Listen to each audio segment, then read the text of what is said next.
the August 18th Board of Selectmen's meeting to order at 6:30. Mr. Pinio, do we have a need for non-public? Madam Chairperson, we do 91A3, Roman numeral 2, lowercase e, pending litigation. Okay, thank you.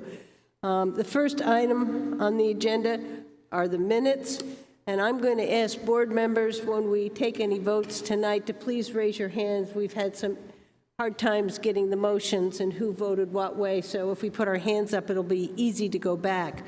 I'd like to make a motion that we table the July 21st, 2021 minutes. I have some corrections, and I wasn't able to get them to the secretary. So is everybody comfortable? Somebody want to make a motion to do that? So moved. Second. Any further discussion? All those in favor? Aye. Aye. Okay, table those. All right, the minutes of July 27th. Does anybody have any changes or corrections? Seeing and hearing none, can I have a motion to accept those minutes? So move. Second. Second, okay. Any further discussion? All those in favor? Aye. Aye. Opposed? Okay, we've approved those minutes. The next set of minutes is the August 4th, 2021 minutes. I had typed up and sent to the board a list of corrections. I don't think there's any need for us to read all those corrections tonight unless any board member wants to change anything I wrote in the corrections. Does anybody have any comments or concerns about those corrections? Does anybody have any corrections to any other parts of the August 4th minutes? What I would like to have happen is my corrections be placed into the minutes, and that will become the official minutes. So can I have a motion to approve the August 4th minutes, including my changes? So moved. Do I have a second? Second. Okay. Any further discussion? All those in favor? Aye. Opposed? Okay. Done with the minutes. Next item on the agenda are public hearings. I'd like to open up the first public hearing. It is the Board of Selectmen will hold a public hearing on Wednesday, August 18th, 2021 at approximately 6:30 p.m. in the Great Hall of the Wolfeboro Town Hall for the acceptance of unanticipated funds for an amount awarded that is less than $5,000 in accordance with RSA 31:95-b related to donation of a bench by Carolyn Cole and Jennifer Cole Zemek as a gift to their parents, Peter and Judy Cole, value $480. Is there anybody who'd like to speak to that? State your name for the record. Good evening. I'm Carolyn Cole, and we have we would like to donate a marble bench at Abenaki in honor of my parents who have spent a lifetime improving Abenaki. They just turned, my mother just turned 80 and my parents just had their 60th wedding anniversary, and so it's in honor of both things, but really it's a beautiful little bench. I've spoken to Kathy Rankin about the placement of it. She's good with it. We can move it if they want. Jimmy Bean has also offered to, it's really heavy. It's not something anybody's gonna steal. He's offered to bring a tractor over if it needs to be moved, and I don't think anybody has any particular caring of where the placement is, just somewhere near the lodge, I guess. Okay. Well, thank you. I'll open up the public hearing. Is there anybody in the public else who'd like to speak to this? Seeing and hearing none, I'll close the public hearing. Board members, anybody have any questions or comments? I did receive something from Park and Rec. There are 2 or 3 places that it could go, and one is by the lodge. So if you get a hold of Christine, and they can verify exactly, and agree to the spot. Yep. So, Board members, any comments, any questions? Very nice honor for your parents. Your father definitely has spent a lot of time working on making that a very great place. So can I have a motion? I can make, I'll move to accept unanticipated funds for an amount awarded that is less than $5,000 in accordance with RSA 31:95B relative to donation of a bench from Carolyn Cole and Jennifer Cole as a gift to their parents, Peter and Judy Cole, valued at $480, to be mounted at Abenaki. Correct? Do I have a second? second.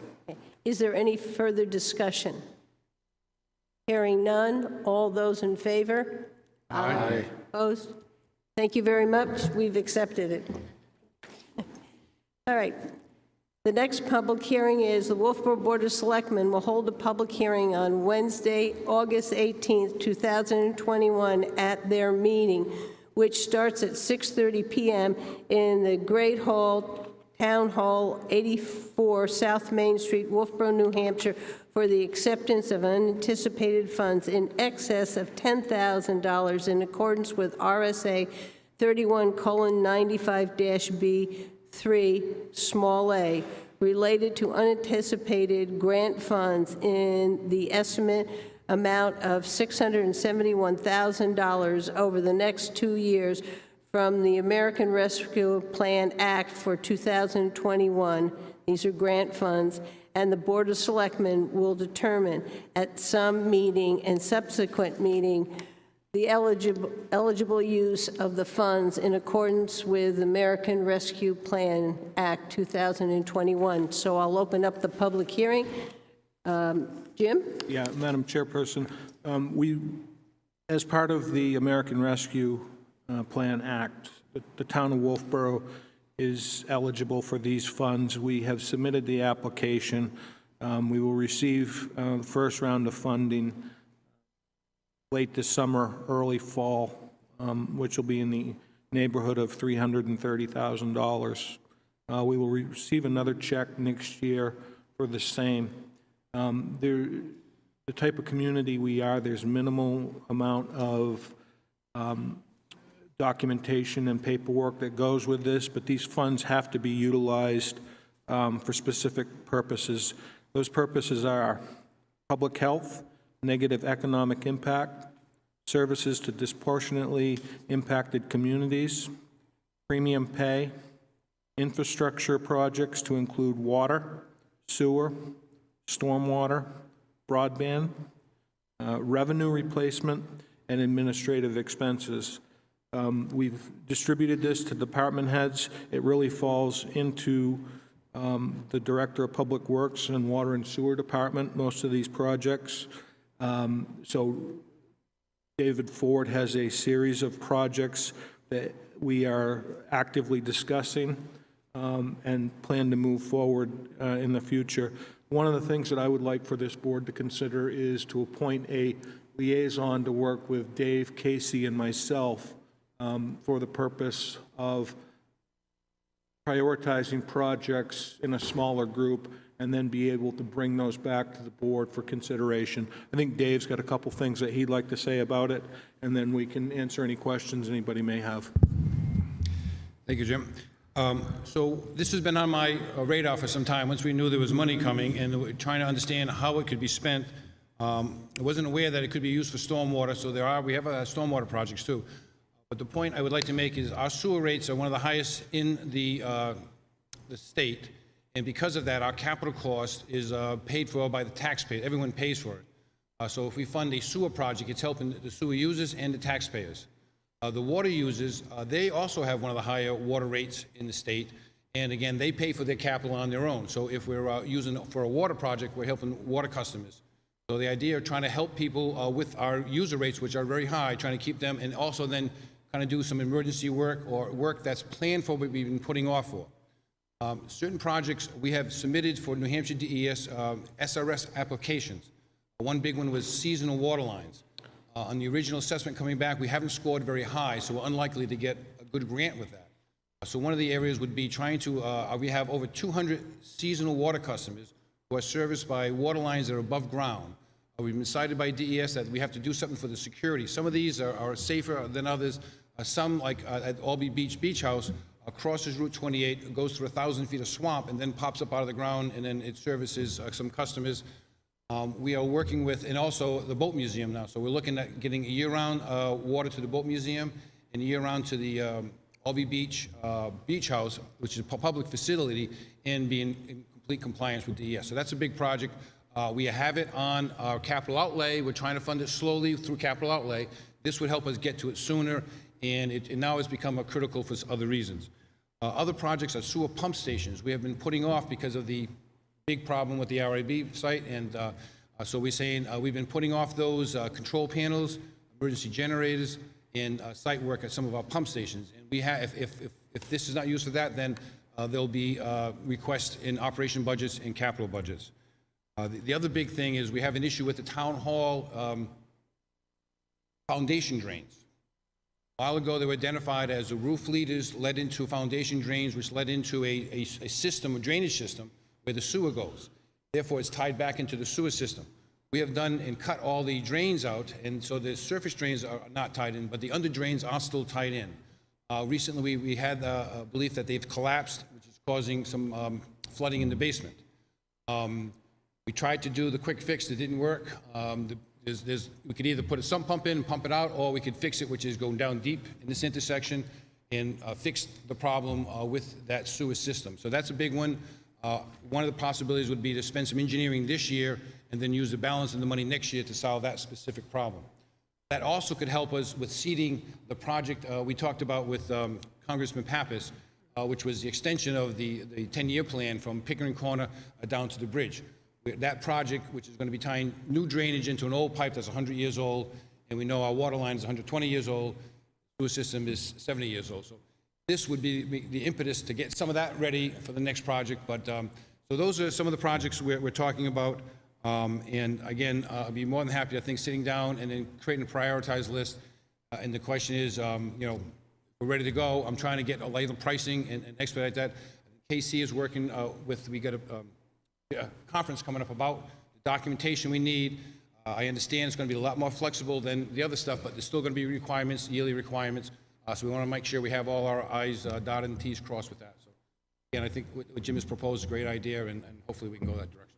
Be happy to ask you any questions. Let me just check to see if there's anybody else in the audience who would like to speak to this public hearing and the acceptance of this money. Anybody have any problems with this accepting money? Okay. Does any member of the board have any? I'll close the public hearing. Any board members, do you have any questions for Dave? I guess they're comfortable. I guess the only thing we have in front of us is we need to appoint somebody to the committee, and I was wondering whether it would make sense to do Brad Harriman, since you have worked in roads and worked with sewer and water. How does the board feel about that? Sure. Huh? Okay. Anybody? Does that work for you, Jim? If Brad's good with it, I'm good with it. Brad? Yep, I'd be happy to do it. Okay. We'll use your expertise. Okay. I will ask for a motion on this one. Anybody want to give me a motion to accept this money? I can make the motion to accept unanticipated funds in excess of $10,000 in accordance with RSA 31:95-B3A relative to unanticipated grant funds in the amount of $671,000 estimated over the next 2 years from the American Rescue Act for 2021 grant funds to be used for the following eligible uses of the funds in accordance with the American Rescue Act of 2021, and to appoint Brad Harriman as the liaison for the Board of Selectmen to that committee. Do I have a second? Second. Okay. Is there any further discussion? Hearing none. All those in favor? Aye. Aye. Opposed? Okay, we can accept those funds. All righty. I would like to open up the next public hearing. It's the Wolfeboro Selectmen to consider a temporary event permit for the Kingswood Regional High School Athletics to host an NHIAA High School cross-country race on September 18th, 2021, from 2 p.m. to 6 p.m. at 390 Pine Hill Road, that's Abenaki. Is there anybody here from the high school to speak to these events?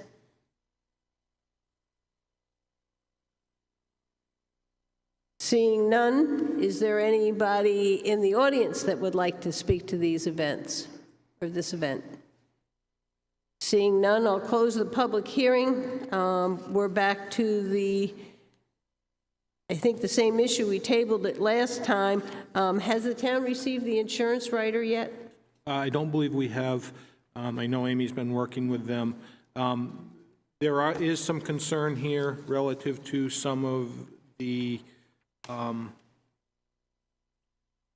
drainage issues that are coming in front of us. There's also going to be a concern relative to some work that will be happening at that location. Not sure if that work will be completed at that time regarding snowmaking expansion, which will be coming in front of you on September 1st. But this could be a challenging event to be able to have successfully. I believe Christine is here. I don't know if she's got anything she would like to add.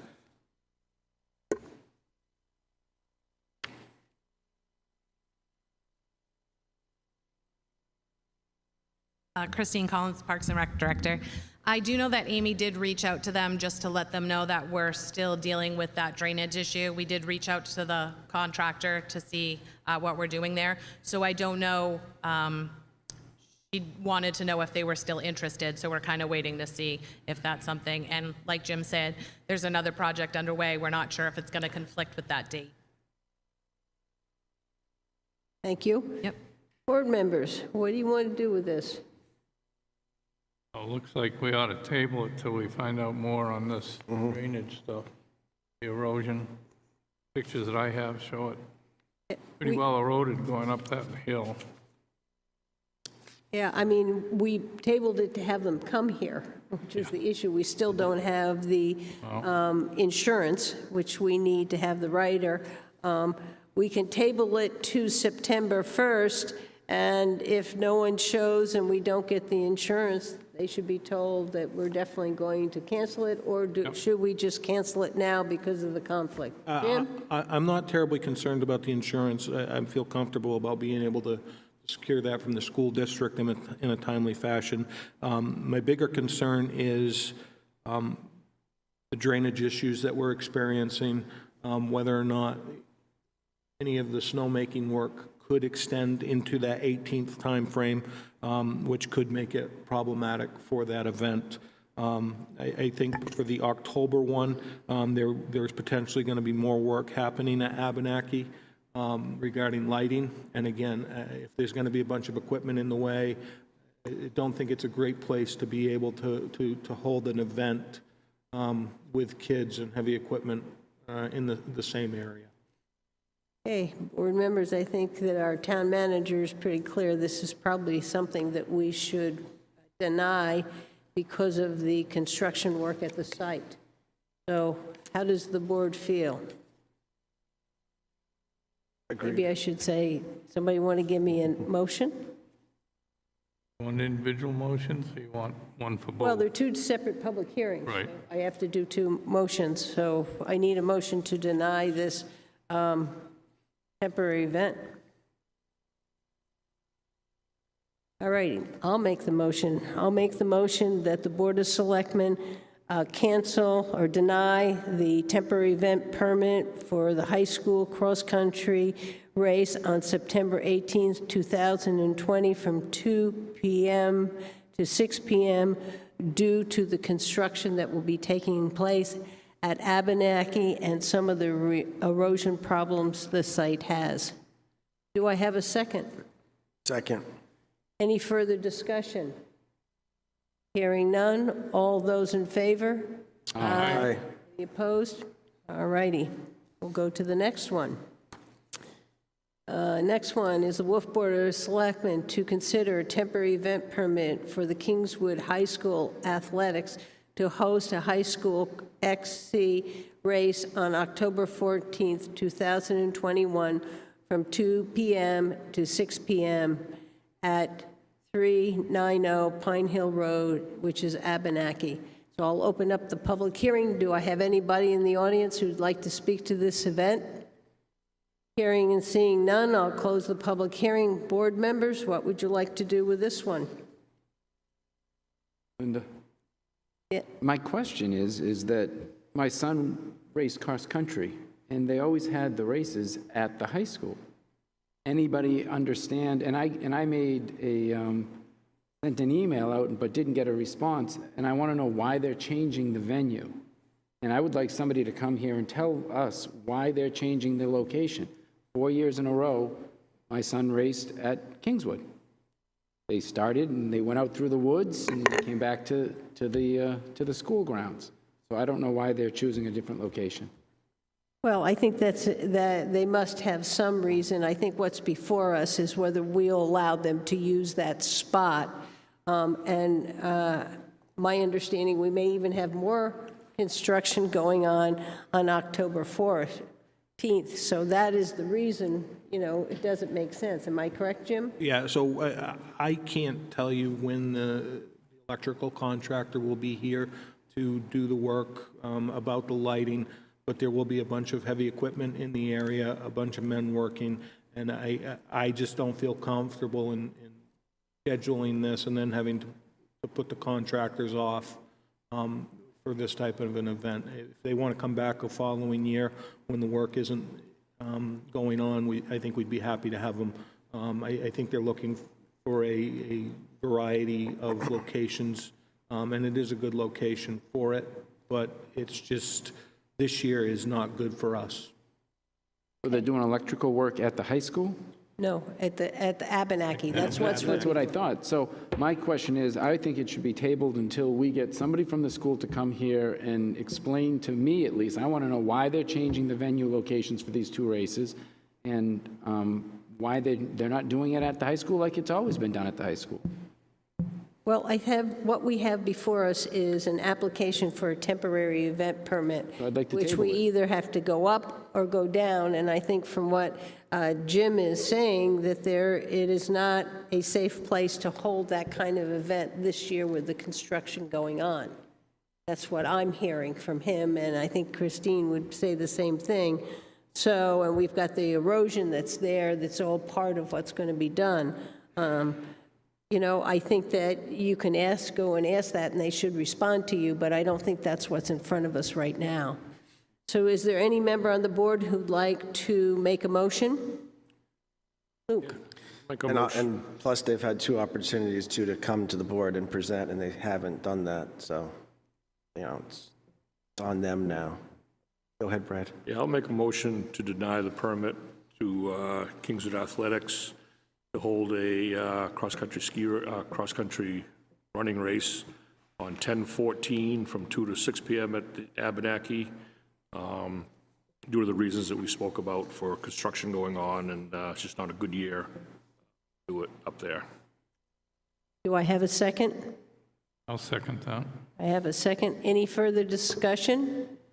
Hearing none. All those in favor of denying this, say aye. Aye. Opposed? Abstain. And I have one abstention. Okay. I'll open up the next public hearing is the Wolfeboro Board of Selectmen to consider a temporary event permit for the Kingswood Youth Center to host the 12th Annual Chile Challenge Fundraiser on September 25th, 2021, from 10 a.m. to 3 p.m. at Foss Field, and it's part of the Park and Rec Fall Festival. Is there any... All right, just state your name for the record. I'm Zachary Porter with the Kingswood Youth Center. The Chili Challenge fundraiser is something that we did at Durgan Stables Green for 10 years. It culminated with our milestone event in 2019. Last year, everything was shaken up, so we had to change it to the Chile Challenge, CHILLY. So it was a socially distanced cold swim in the ocean in late November, and we brought our community in through a virtual event, and that was really successful. So that was our 11th annual. We're really excited to bring the event back into our community in person. So that's what this permit application is in hopes of doing. The other thing we're really excited about is collaborating with Parks and Recreation and hosting this in conjunction with the Fall Festival. So big thanks to Christine and Bo and everyone else with that department for approaching us with that potential opportunity. Other than the big change of location to Foss Field, everything else is status quo in terms of how we've operated the event. We will have teams preparing bulk chili for the public to purchase tickets and to taste and to vote on their favorite. Throughout the event, before and after, we'll be promoting our many generous local sponsors. It's our biggest fundraising event of the year, and it's gotten a long, long way. We really appreciate all the support it's gotten locally. And I'm more than happy to address any questions about the event. Okay, so let me first see if there's anybody in the audience who would like to speak to this temporary event permit.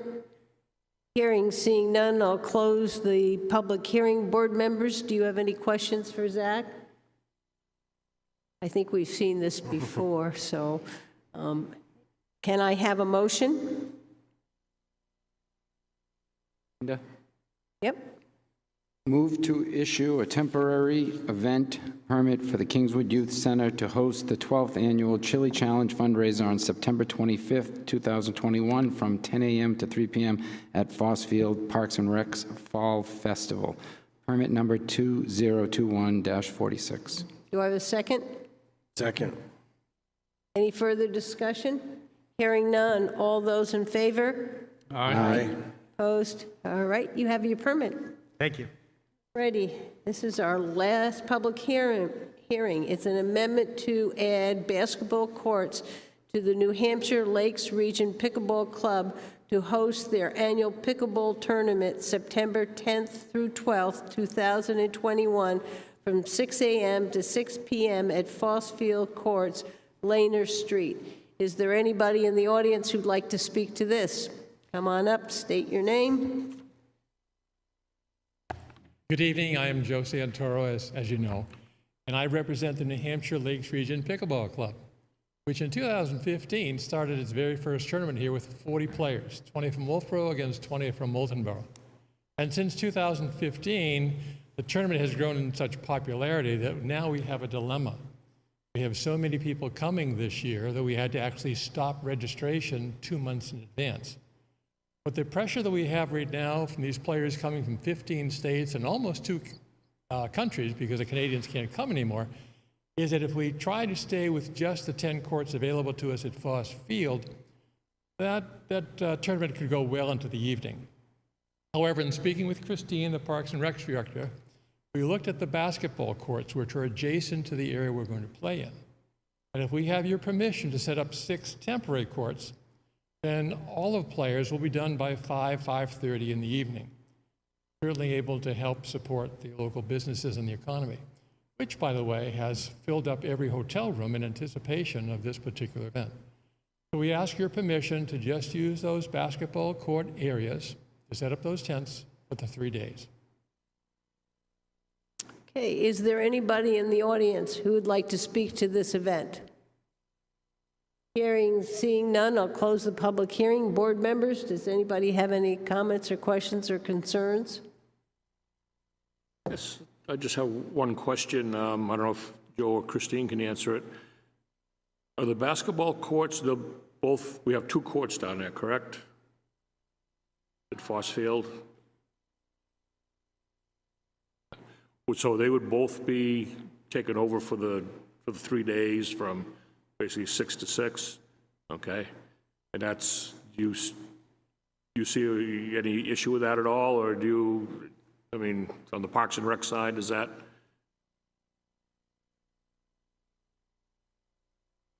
I just know how they get used and stuff during the daytime and stuff there. Right. As far as Parks and Rec running programs over there, we don't have any programs. It would close it to the public, so they wouldn't be available. I don't see it as a huge issue. It's not extremely popular. I think they could do without it for 3 days to accommodate, but it would impact the public.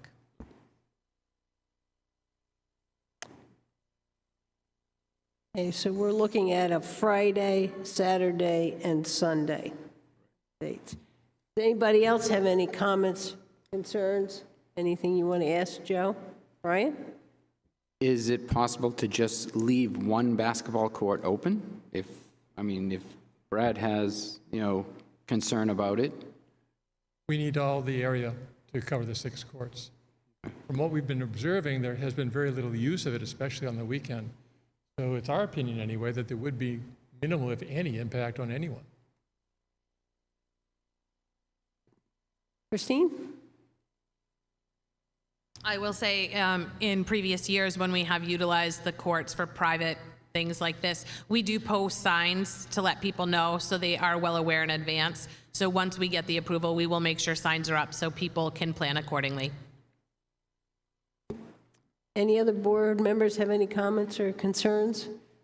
To me, I understand where Brad is. High school kids usually go down there and play basketball, but school will have started to be different if it was during the summer vacation. This is a very popular sport. It's growing. Not only are senior citizens playing, but I heard that there are a lot of younger people playing and enjoying it. I think we should support it. It's been growing. Whether you will eventually outgrow our space may be the reality, and have you keep an eye on that would be my feeling. So, any other comments? Seeing none, is anybody willing to do a motion?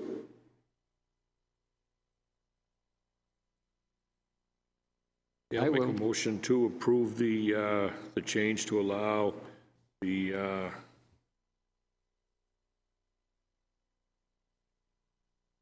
authorized amendment to a temporary event permit for the New Hampshire Lakes Region Pickleball Club to host their annual pickleball tournament September 10th to 12th, 2021, from 6 a.m. to 6 p.m. at the Fossfield Courts, and to use the basketball courts on Lena Street. Do I have a second? Second. Any further discussion? Hearing none, all those in favor? Aye. Opposed? You have your amended permit. Thank you. You're welcome. Okay.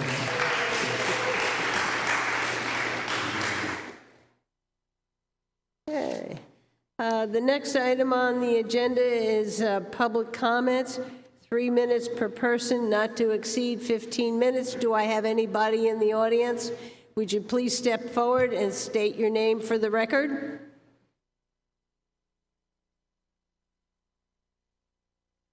Good evening. My name is Josephine Amatucci. I am here to redress my grievances, for the public to know what's going on in this town.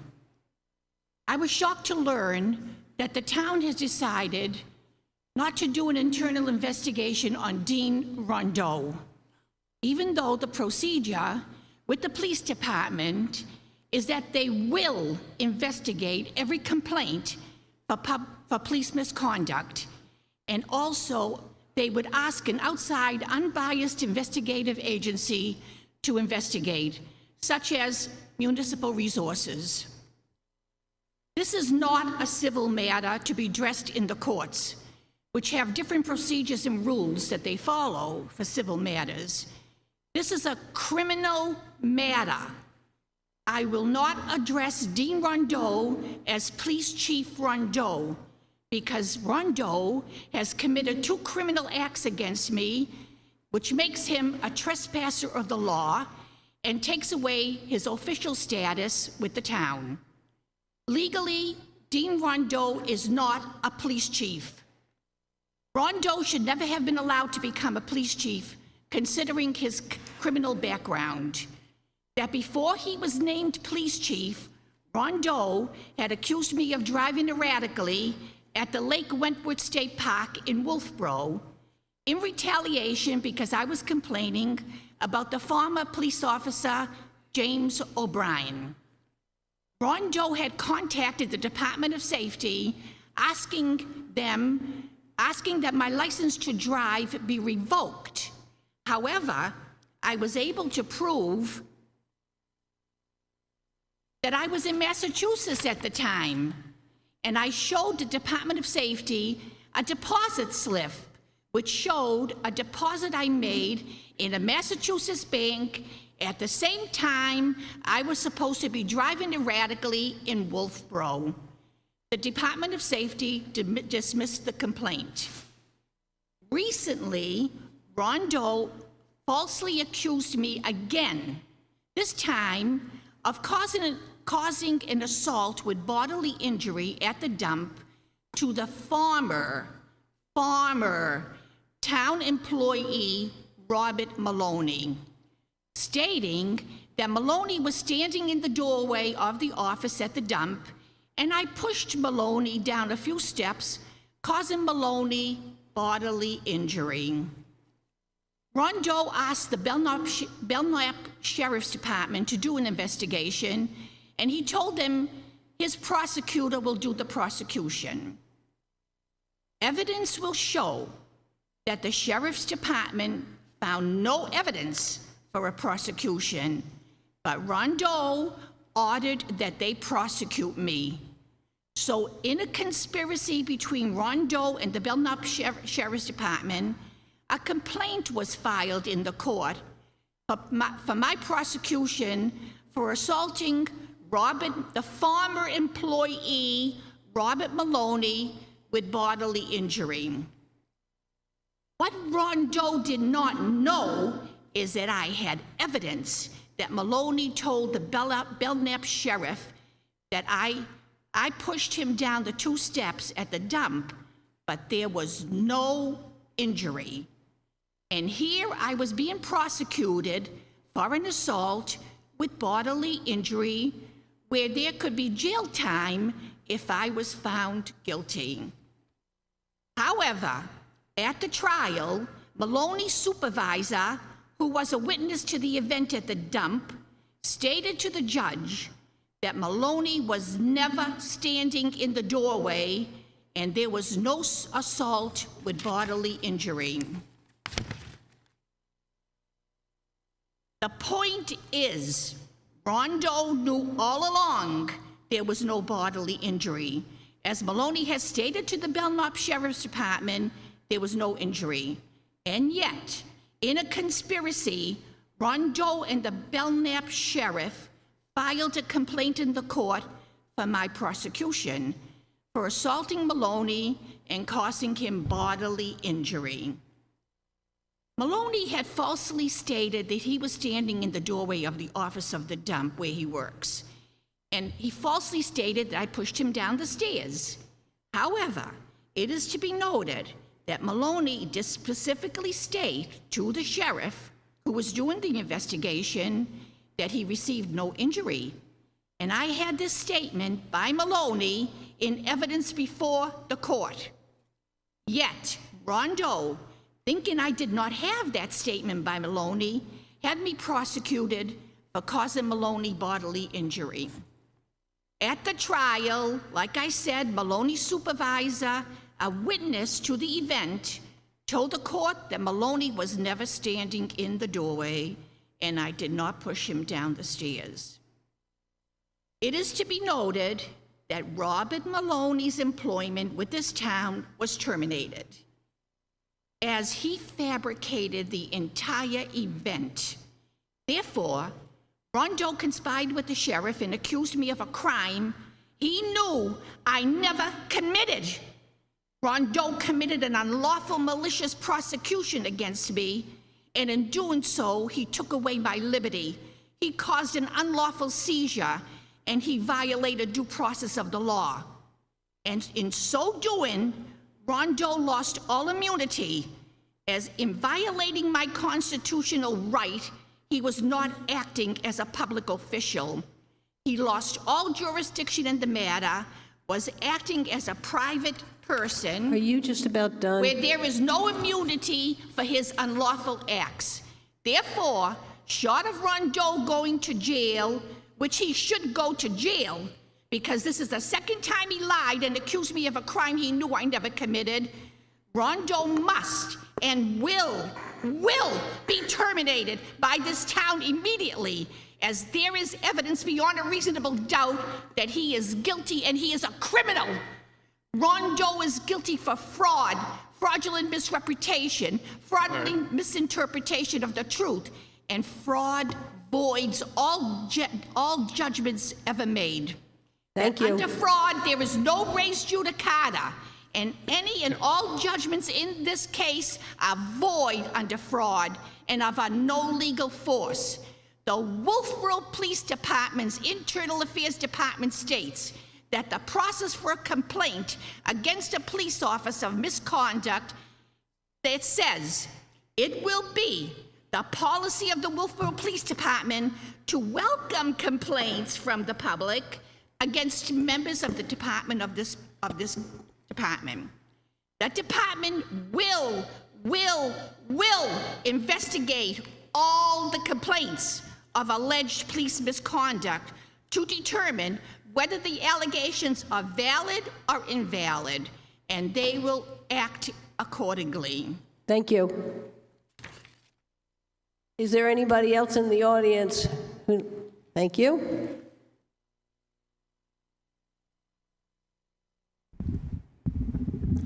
Good evening, Board. My name is John Thurston, resident and owner of 3 properties on Edgewood Terrace in Wolfeboro, New Hampshire. I'm here tonight to ask the Board of Selectmen to honor the majority of 7 of 11 property owners to deny Mr. Miles' request to petition to make Edgewood Terrace a public road. The agenda item 6G listed on tonight's agenda does not have 50% majority to make this road a public road.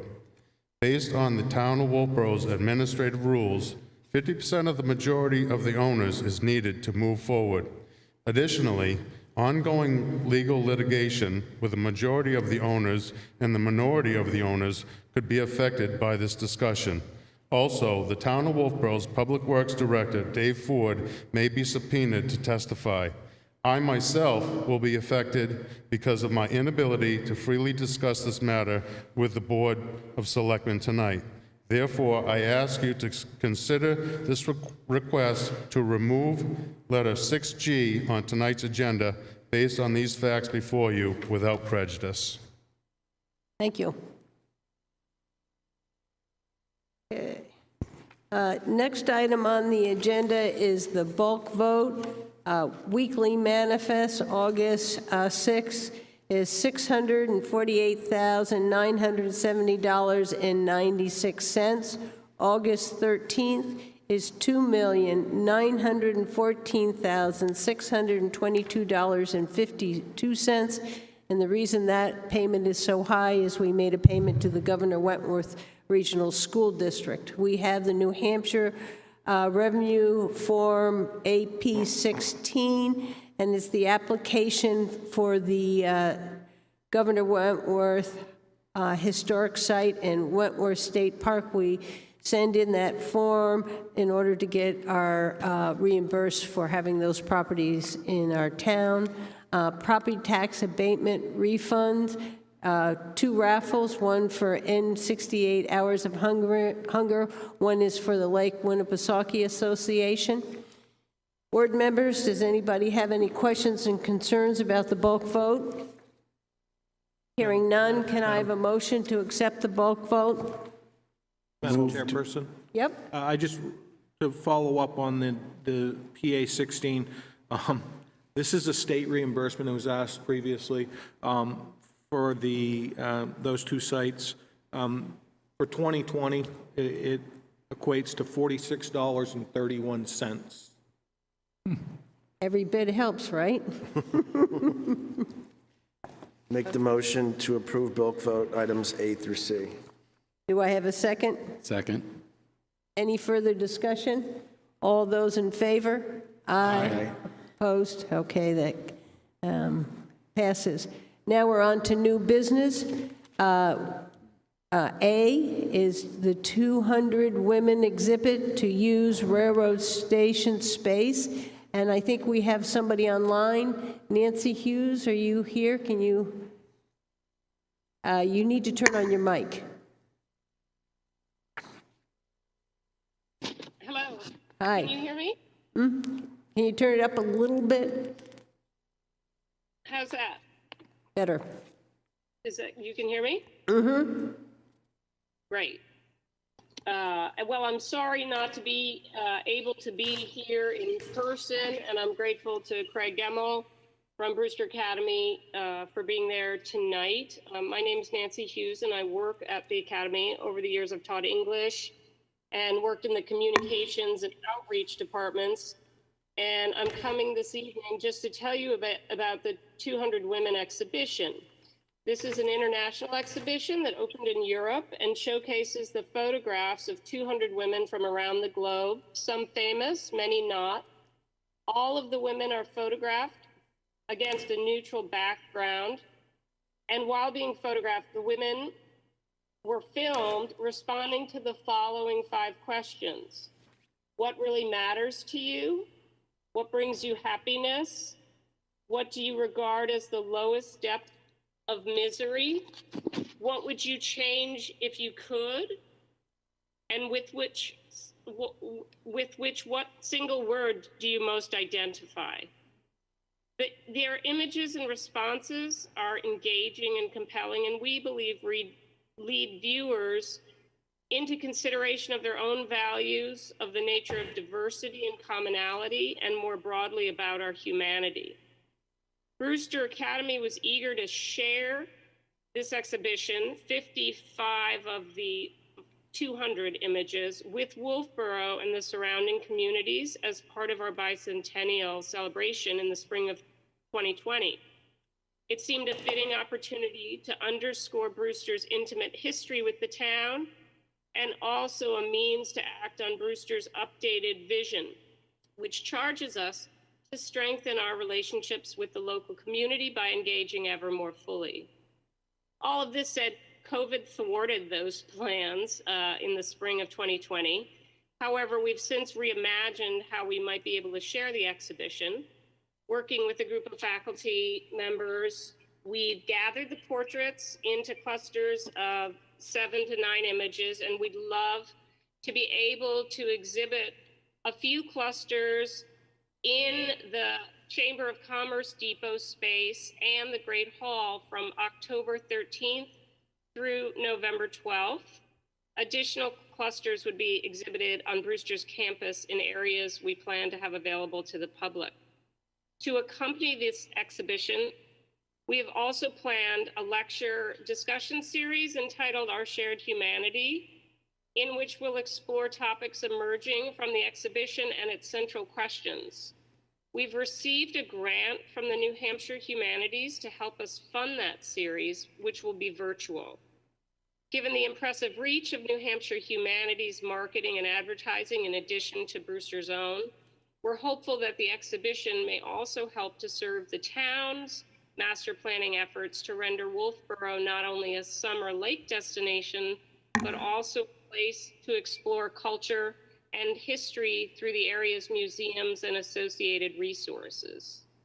At its best, we hope the exhibition and its accompanying lecture series will enable people to learn more about others and themselves and engage in meaningful discussion with community members. Thank you so much for letting me speak here tonight. Craig Gemmell, I believe, has with him one of the, or possibly 2 of the images, and perhaps he could give you a look at those. And I'm happy to field any questions if you have any.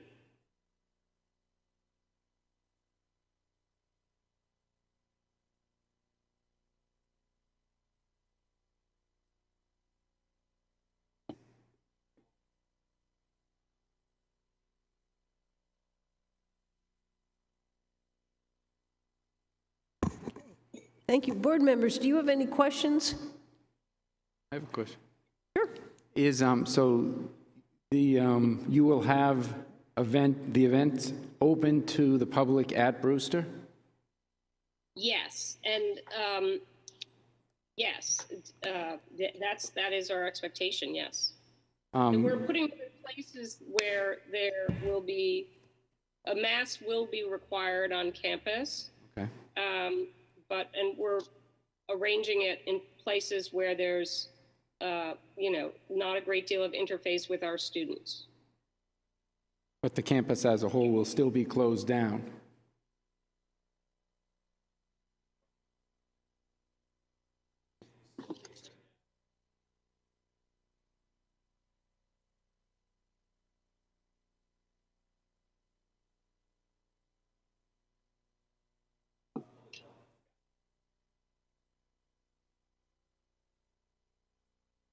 So at the areas where you put these pictures up in town, is there going to be some kind of protocol in place for the safety of the general public and where these are being placed?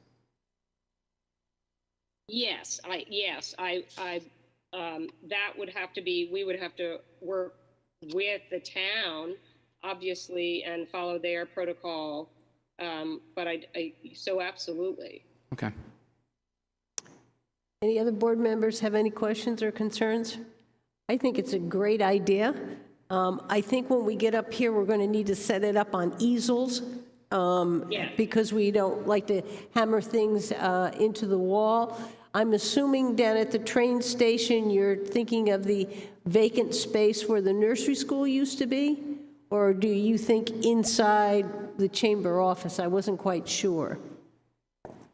And I'm sorry if I don't have the correct space. This summer, a hat maker was there, and Okay, I know where you are. You're in the old nursery school section. Yeah. Yes. Yeah. Yes. Okay. And okay. Likewise, I think we would not want to damage walls, so we would be looking at easels as well. Beautiful. And we did check the garden club is going to sell wreaths, but you're out of there before they come in, so we're all set with that. Any other questions or concerns with the board, from the board? Hearing none, I'd like to make a motion that we approve allowing the 200 women exhibit photos be placed in the railroad station, and then you can talk to Jim about up here in the Great Hall, the spaces. Do I have a second? You want to put the dates in there too? Yeah, we could do it October 13th through November 13th. Yes. I'll second that. Okay, thanks. Any further discussion? Hearing none, all those in favor? Aye. Aye. Opposed? You may put your photos up, and we're excited to have this exhibit in our town facilities. Lovely. You're welcome. Thank you so much. Thank you. Take care. All right. Next item on the agenda is the July actual versus budget financial report. Good evening, Kathy Carpentier, Finance Director. Before you, I'm presenting the July 2021 actual versus budgets. Seems like I was just here like 2 days ago doing June, but here we are doing July. So if 7/12 through the month, year, we'd be at 58%. We're currently, the general fund operating is at 63%. There's no big areas of concern. We're just trending a little higher. And general fund revenue is about 51% with some year-end anticipated entries that need to be booked. I've been not been made aware of any issues or concerns at this time from department heads or the town manager. If you have any questions, I'd be more than happy to answer them. Board members, anybody have any issue? I had one, and I talked to the finance director, and they're going to take care of that. Any other? All right. Thank you very much. Yep. Okay.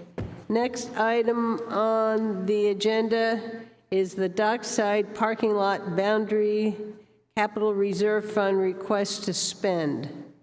So the dockside project, the subcommittee has wanted us to get clearly defined boundaries so that if we look at other options for projects at that location, we know exactly what town property is and what the private stakeholders are. You should have that in front of you. It's about $9,500.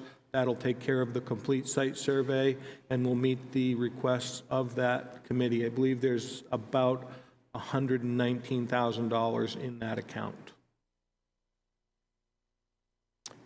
Board members, do you have any questions or concerns? Okay, I need a motion. The amount? $9,500. Okay. 9,500? I'll move to approve 9,500 from the dockside parking lot Founders Capital Reserve funds for the survey. Do I have a second? Second. Any further discussion? It is, I think it is just the dockside parking lot, capital reserve, not boundary. So we'll take the word boundary out of that. Is that okay, Dave? Yeah. Okay. Any other discussion? Hearing none. All those in favor? Aye. Aye. Opposed? Okay, motion carried. Next item on the agenda is preliminary discussion on railroad, oh no, I went ahead of myself. It is the Clark Road street sign follow-up. We had a discussion at the July 21st about the no parking signs along Clark Road. There was concerns by members of the board that they wanted to go down and look at it. We had Edie Damaris come in and tell us that the signs go all the way up to her house, and it was affecting some events that she had planned. At that time, we talked to her particularly and said that if you had an event, you could get a waiver from the town manager. But the question in front of us is, one, do we want the no parking signs to go up that far? And two, knowing that there has been no closure of the Brewster Beach parking lot, whether we even need to keep the signs up. So I don't know how. And Christine, you're here. You want to give us any information on Brewster Beach?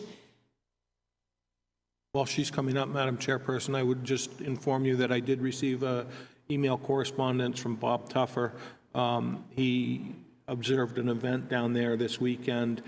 He said it was very well attended. They did a nice job of parking. They were off the roadside, and he feels there's no need for that signage to be there at this point.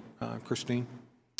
Yes, I would agree. I think we did see that the beach was getting full before, and they were utilizing the out of the parking lot to park alongside the road. We haven't had any issues with Brewster Beach at all. I think the intent when we first did it was temporary. I don't know how it affects plowing, but I know that we had decided just for summer because it was overcrowded, but we haven't had any issues this season. Board members, anybody have any? Dave? Yeah, I also noticed that there's, I think, 3 or 4 signs going into Genesis, into Fairway View. I think those should be removed as well. I was just down there on the way in tonight, and the only signs I saw were from Bob Tuffer's down to Edie Damaris's on that side and some on the other side of the road as well. There are none up around Clark Park or on East Clark or Clark Road or Goodrich Road. So I think we're talking about the ones from the Brewster tennis courts or Tuffer's all the way down to Edie's, up the other side and down into Fairway View. I don't see any reason to have them. It sounds like we haven't had any issues. I talked to the 2 kids that were at Brewster Beach. They said they haven't had any issues there this year as far as anything being full. So it might be a good time to remove them, and obviously with the farmers market moving, we don't need them. That would be my feeling. Sorry, I just wanted to mention, I do have confirmation that the last day Brewster Beach will be open is August 29th, just so you're aware.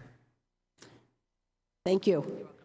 I went down before our July 21st meeting, and, you know, the distance between all the signs don't make any sense, or the length. But more than anything else, I just don't think they're needed right now. I thought we put them up as kind of temporary signs.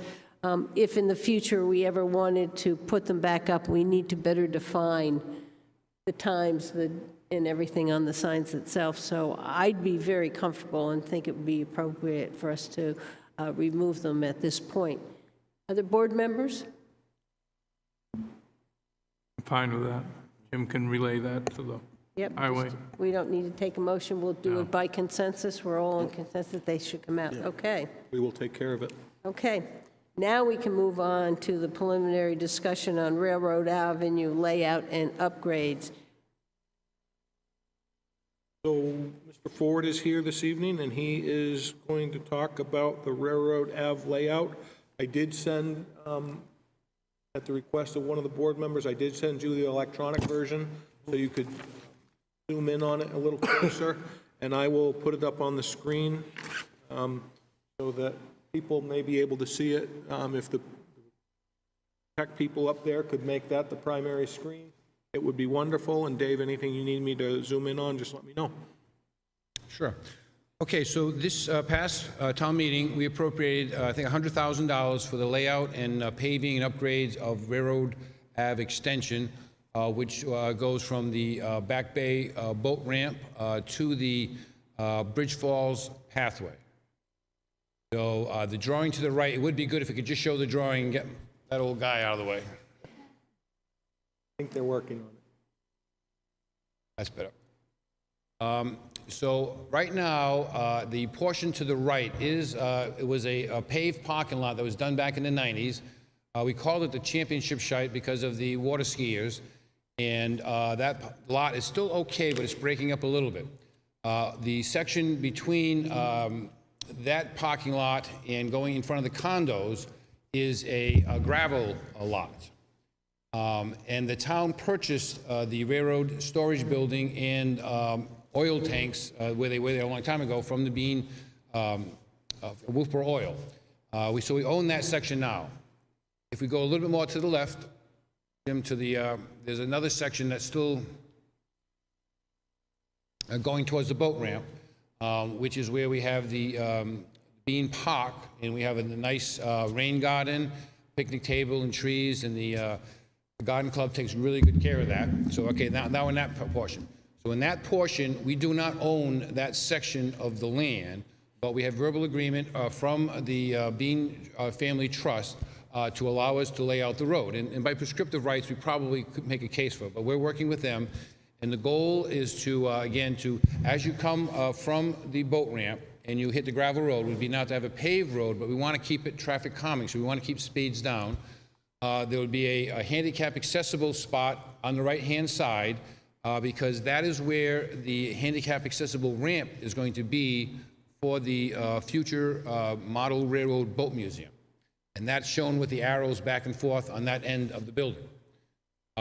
Then we would have a path that would connect us to the Bridge Falls pathway. Bridge Falls pathway will remain stone dust, but the path we're seeing there with the arrows would be paved.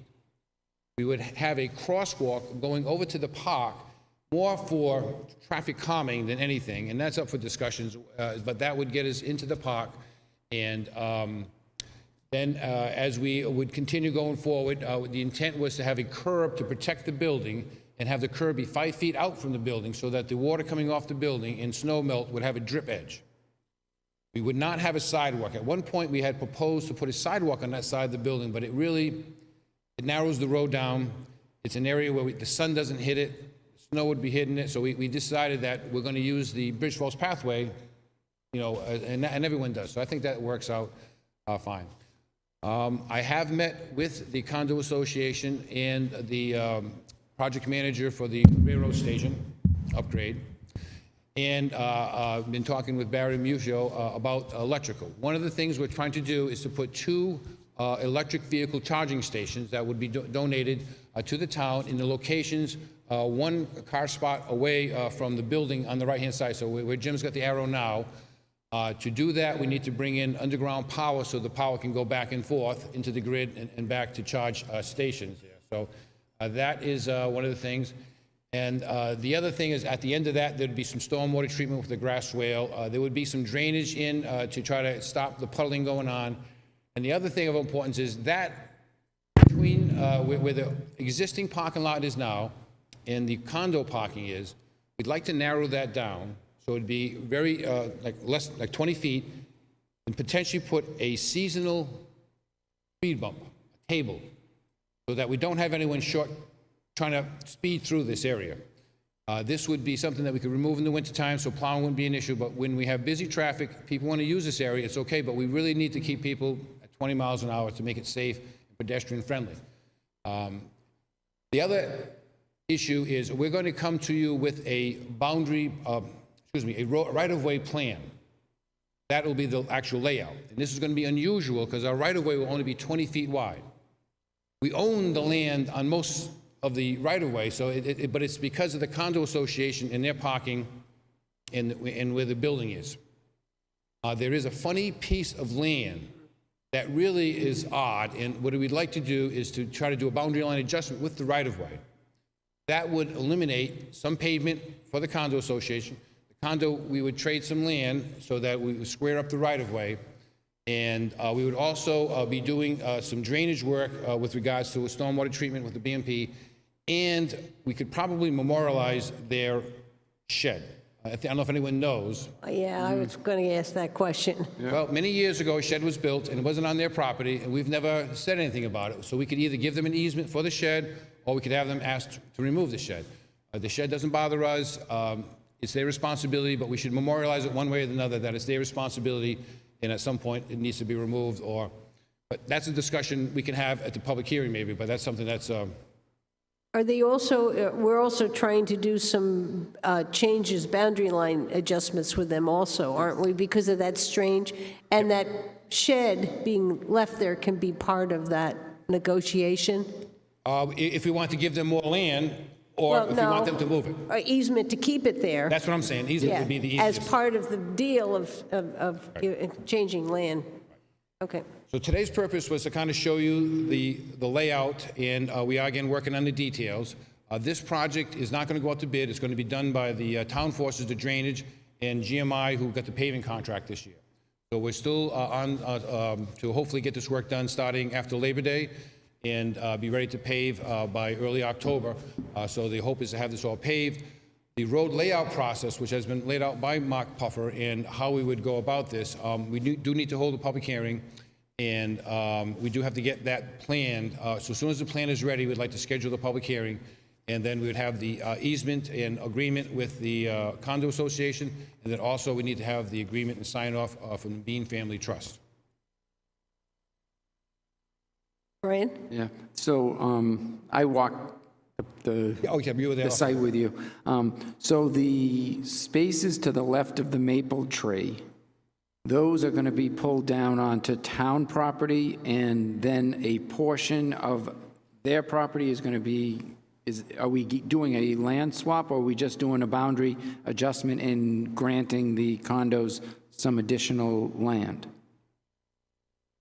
What I'd like to do is show you the boundary plan, so it's the former. So it basically, it's a funny piece of land there, so we're trying to square it off, so that they don't have to repave, that they can actually we can have almost like a pavement diet. So we're trying to lose some pavement, less runoff. So there's kind of, the benefit to us is less runoff and easier to maintain. In terms of the swap, I'd really like to get the boundary plan and show you what the math is. So there is probably going to be, they might get more land than us, but that's going to help us go into green space versus pavement. If that makes any sense. Okay. That's the benefit to us. All right. Anybody else have any questions?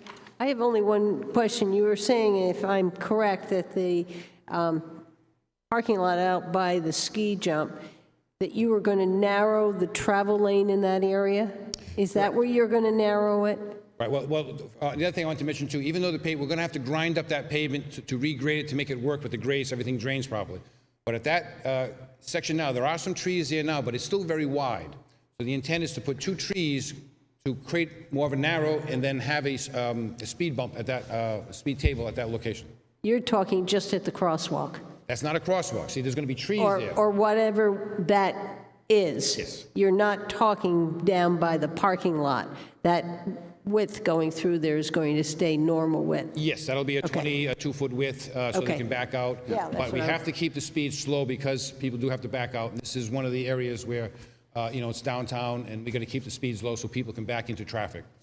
Can you provide us a blow-up of that, whatever you're calling not a crosswalk, tree, what it's going to look like? I'm having a hard time figuring. It's a speed table. Instead of just a speed bump like when you go down into the high school, you go up like a bump, then you go across a flat, and then you drop down the other side. So it's just a different way to slow things down, and it's easier for the town to plow. They don't plow away a speed bump. I understand that, but he's bringing in that one side. I'm having a little trouble getting a visual on that, what that little area is going to look like. So I don't know if you can blow it up so we can see better that area. Yep, yeah, I can definitely do that. I can go blow up, I can get you a picture to what it'll look like from a different place. That would- And then maybe yeah. a cross-section showing how the trees are going to come in to create more traffic calming. That would be great. That's what I would like to see. And the other thing, too, is we have talked to the the water ski Club? At some future point, they would like to do something on that site, which might include power.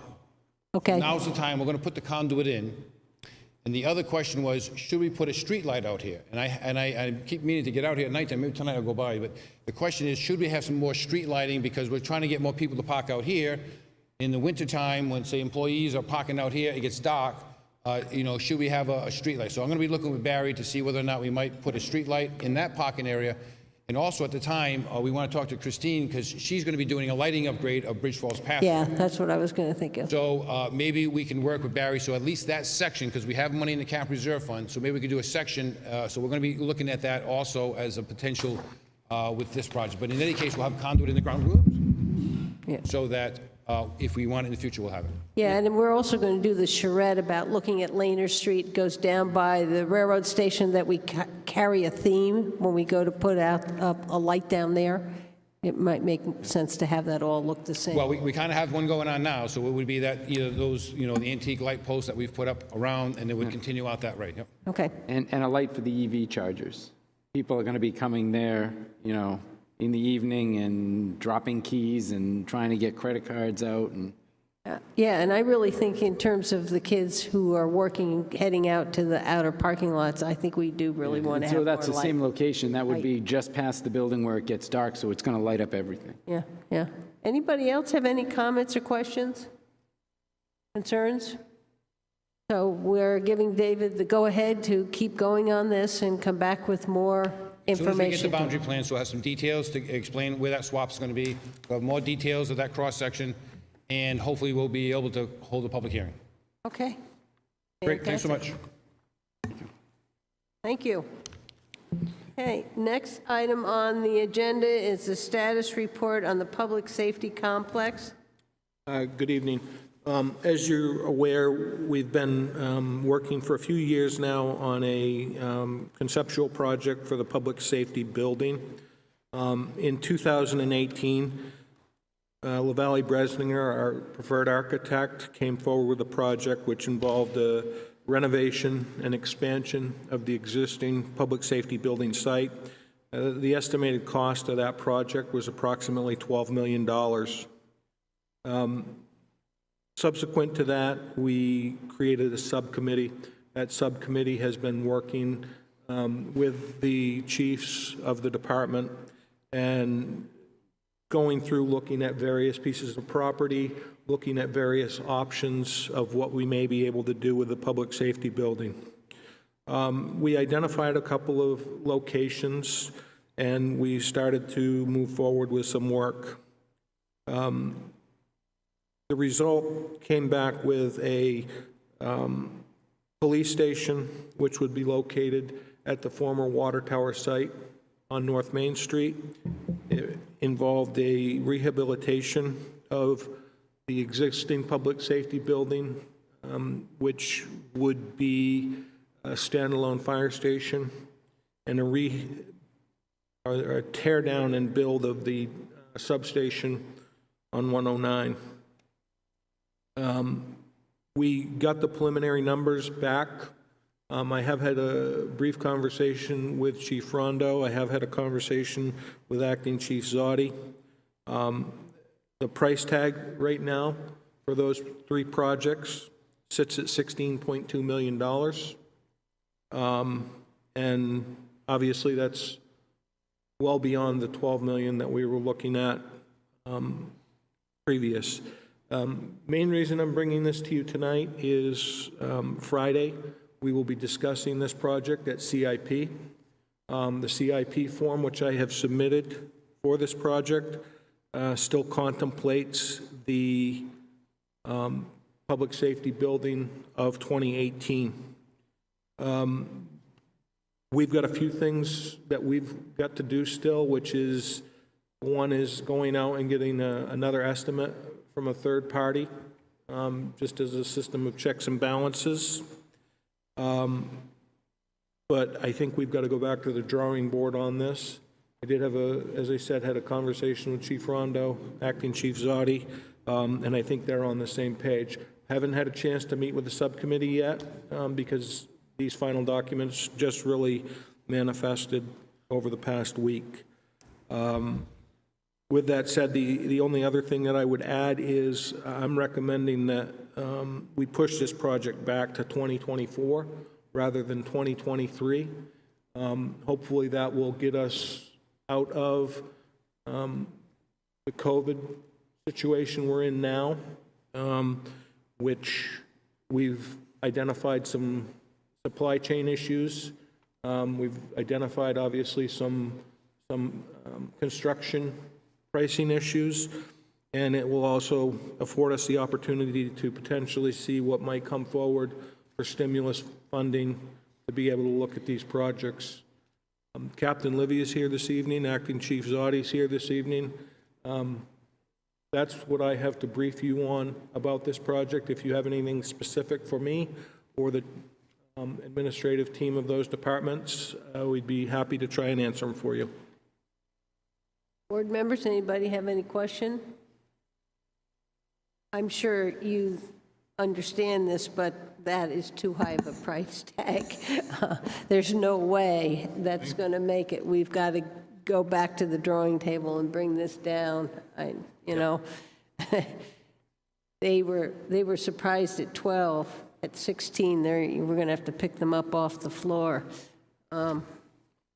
So that's what I am. I'd like to see the committee go back, you know, and see if we can do, we either have to cut the price per square foot or the square feet or something to get it into a range that I think we can, as a board, go out. Luke? And just one thing that I was looking at too, and I mean, the fire department substation, estimated cost $1.7 million. I know I haven't been around for the last couple of years, but it seems like I feel like that building has been underutilized for a very long time, and I would want to see, from my point of view, I'd want to see justification moving forward of why we would even need a building like that, and if the fire department and the police department do separate, you know, and move to 2 different buildings, could we, in the new plan or whatever we look at, you know, going forward, accommodate for that extra space in one building? That's my only thought. Any other board members have any thoughts or comments on this? Brian? Yeah, I mean, I agree with Luke. I've seen a lot of fire and police safety buildings go up over the years. Plastow, Newton, New Hampshire, a lot of communities, and they usually do police and fire together for economies of scale. I hope that the committee going forward opens up lots of different avenues. I think that we have Built-to-Bed Road as a good location, something that we could look at. And I just believe that we need to maybe go to some other towns who have fought with this problem over the last couple of years, and I know pricing is going to be different, but as much information as we can get from other communities that have put this together would be good, advantageous to us. Dave? Well, I've been on that committee from the beginning, and we certainly have taken a lot of field trips to a lot of towns, looked at a lot of different buildings, a lot of numbers that were quite different from town to town. One of the reasons that we picked these two locations was because we already own the property. Water and sewer is available. The building out on 109 East, you might want to take a ride out and have somebody take you in that building. You won't be in there very long. Horrible. I mean, it is, well, it should be torn down now.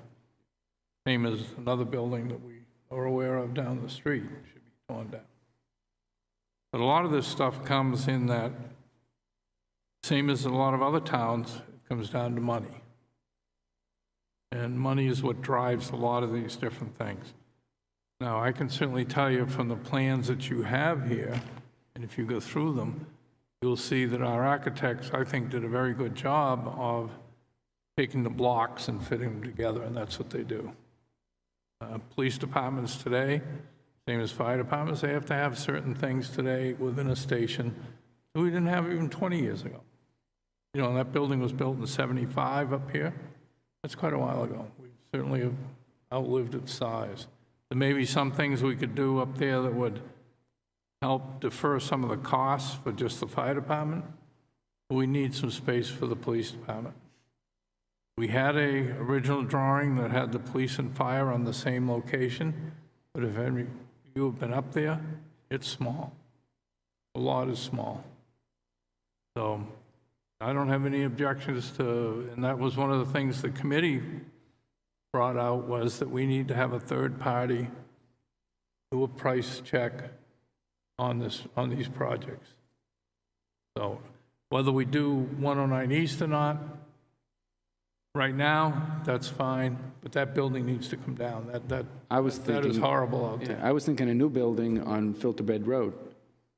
Well, the reason the substation is out there is because we have a lot of call firemen out that way, and there is a truck there that's reasonably new that could be utilized. That's why it's always been out there. But now, because of water in the basement and everything else, there's mold everywhere. You cannot go in there and breathe very long without running outside. I'm thinking a whole new fire and police complex on Filterbed Road gives you better access to both sides of town. The thing that won't change is the cost per square foot. We own the land, same as we do now. To build either one of these buildings or build them together on Filterbed Road is going to be the same cost that they've estimated, because there's so many square feet that they need today that's what it's going to cost us. Now, to get a third party, and I think we all agreed Jim was the one who kind of pushed that. The architects obviously have pushed back because their figures are usually higher. So we want to get an independent construction company to give us some prices, and I think that's where we're going next. I think we got to do a better job reining in prices. We built our high school, middle school for $67 million, and just before we did, the town of Exeter built their high school, which houses more kids than our high school and middle school together. They did it for $47 million. At a budget committee meeting we were just at, they were saying how Farmington just built their building for $4 million. And I know it isn't to the standards of being a 7 or 8 out of 10. It might be a 5 out of 10 for construction quality, but it seems like people or even companies that do business with Wolfeboro think that we have a huge checkbook. Think that we have, I mean, they call us the jewel of Winnipesaukee and the oldest summer resort in America, and I think it lends that people, I think we have a large bank account, and we can spend and spend and spend. Well, anyway, that's where it's at as far as I'm concerned. It needs to go out to other resources. And again, as Jim said, we don't know what's coming down the line as far as any grants or anything either. Right now, there's none. that we know of, that the architects know of either. They usually know where they're at because that helps them out. But I think we need that other eyeballs on the project as far as cost right now. Does anybody else have any other comments? Brad? Yeah, I'll just say, first thing I noticed too is, as Luke mentioned, was the substation out there in 109 East. Wasn't in the original scope. It is now and stuff, and whether we could even consider phasing some of these in, maybe do that at a later date if it comes to that point.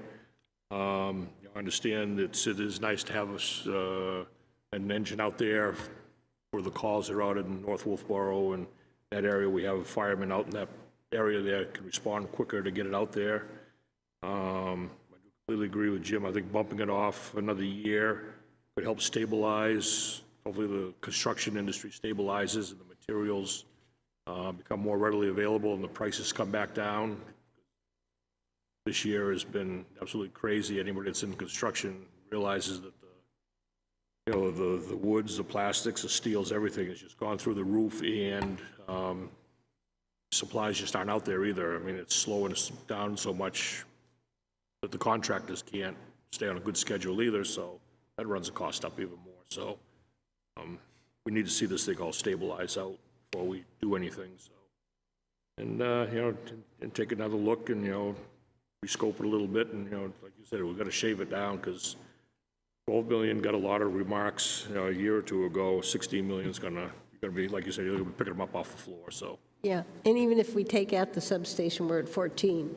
But I want to make the statement, I believe this is very needed. It is the next that I believe should go forward as a project. I just don't think we can sell it at this price tag.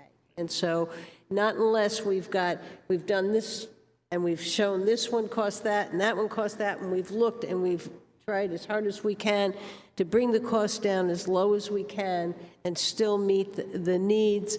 One of the things they were talking about at the Budget Committee saying, well, I think it was, if in a scale of 1 to 10 in terms of materials, we're up at 7. What happens if we went down to 5? What would be the difference? It's just another way to possibly look at bringing the price down. I feel this is an important building to have done. We need it done. I've got to say, the police have been in overcrowded since, I would say, the 1980s, and it's time for that to happen. So don't get any of the comments we made feel that we aren't 100% behind this. We just are trying to be realistic at the price tag and where we have to go. So we'll pass it back to Jim and the committee and see if we can. And I agree with Dave Senecal. It'd be nice to get a second pricing on it. So I don't know what the subcommittee, when they want to do that, but I think that is, and you're on that too, Luke, right? Absolutely. I think and I was talking to Jim about this earlier this week, but I think as we look at these large-scale projects, this and other ones, I think having an independent estimating is really important as we look at the square footage, of different spaces and what we're getting for pricing for different areas and the level of what you need in different areas. I think there's room from what I see, I hope. And I think having a third pair of eyes on it that's not involved at all with any one of these companies would give us, the town, the best grounds to move forward in negotiating. Yeah, even looking at the 12 million, that's from 2018. That's pre-COVID, that's pre-everything. And our square footage cost was still way above 2 or 3 other local towns that built buildings. Why are we building, the fire and police need an excellent building. They need a modern building. They need all the facilities and all the equipment they need. But why does Wolfeboro pay more per square foot all the time to build a building that's built two towns over? It doesn't make sense. Well, I guess I take a little bit of exception to that. One of the buildings that's being discussed heavily, although it's an interesting construction concept, it's all lightweight trusses. You're going to be putting multi-million dollars worth of equipment in these buildings that it's constructed of a roof and floor system lightweight trusses that you use to build your house. That's not the same construction standard of a commercial building. So the building that's being talked about in Farmington, you're not even comparing to buildings that are in the same field. But I agree the 16 million is too much. I think we can get under the 10 and the 9 range. And I think that's sellable, but we've got a lot of work to get there. Somersworth just built one. They are in the ballpark of 7 million. Conway just built one. They're in the ballpark of 7 million. Wells, Maine just built one. That was about 12 million. So there are options out there. The police station in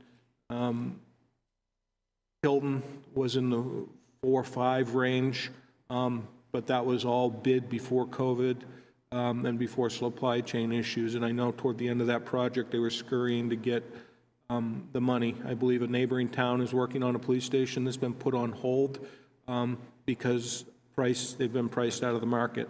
So it's responsible to put this on hold until 2024 to try and secure definitive pricing that's going to work for the departments and the taxpayers. Absolutely. Everybody in agreement that we'll put it on hold to 2024 and let the committees do some more work and see what we can come up with. All righty. We'll move on. Edgewood Terrace petition to accept a private road. Jim? I believe Mr. Miles is here to speak. Wait, let me go. You? Yep, I believe Mr. Miles is here to speak. You should have a few documents in front of you relative to this. It would be Mr. Miles' petition.